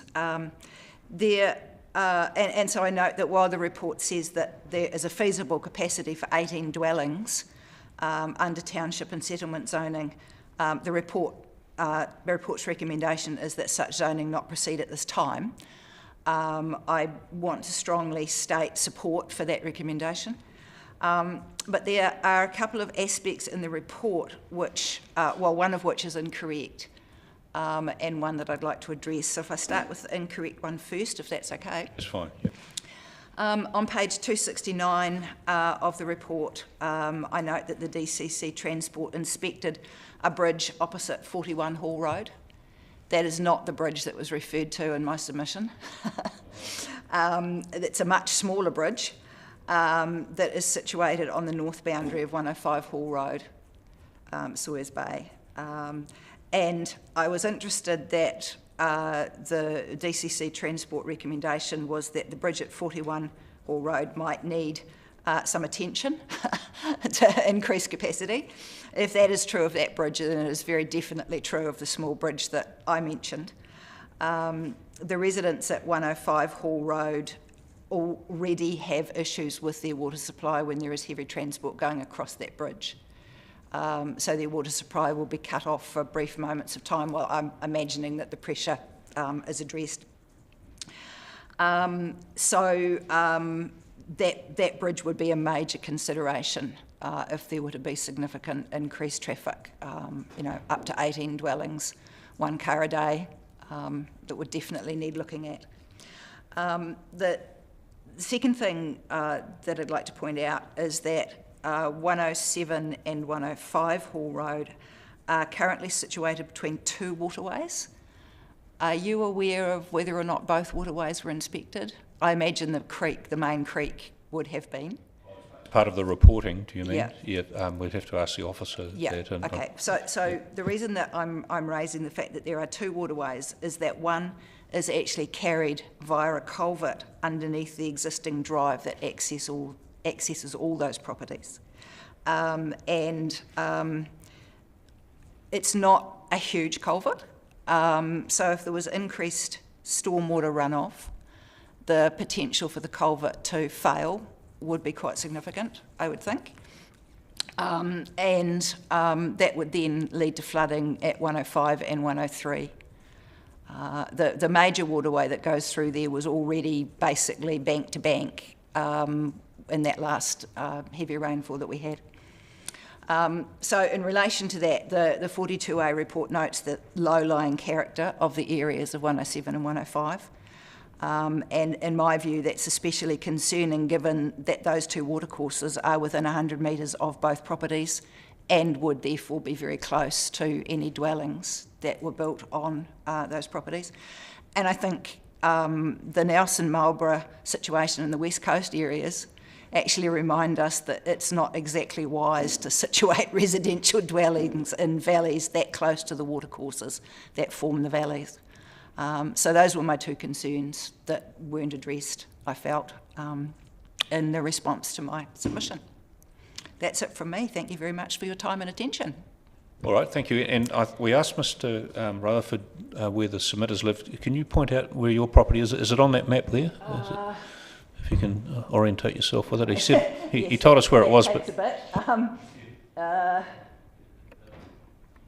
we, I think, would be here somewhere. Oh, okay. So that's 105 Hall Road, and that's the road that services 105, 107, 105A and 105B. Yes, and that looks better. Get rid of all the overlays. That's 107, that's 105. If you go up a bit, we're here. Yep. And then there's another property here. So that property, that property, that property, that property all have access across that bridge. Right. How long have you been in this property? Have you been we bought the land in 1998. Okay.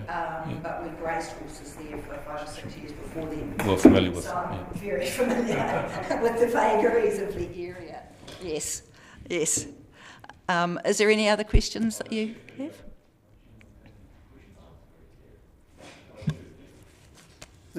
Just confirmation, because again I know this area and I've seen the waterways in Sawyers Bay get right up. So it's basically your contention is that if 18 more lots were allowed, that stormwater runoff is just going to exacerbate that problem. It will. Yep. And the downstream issues that have already been mentioned in the report. Yeah.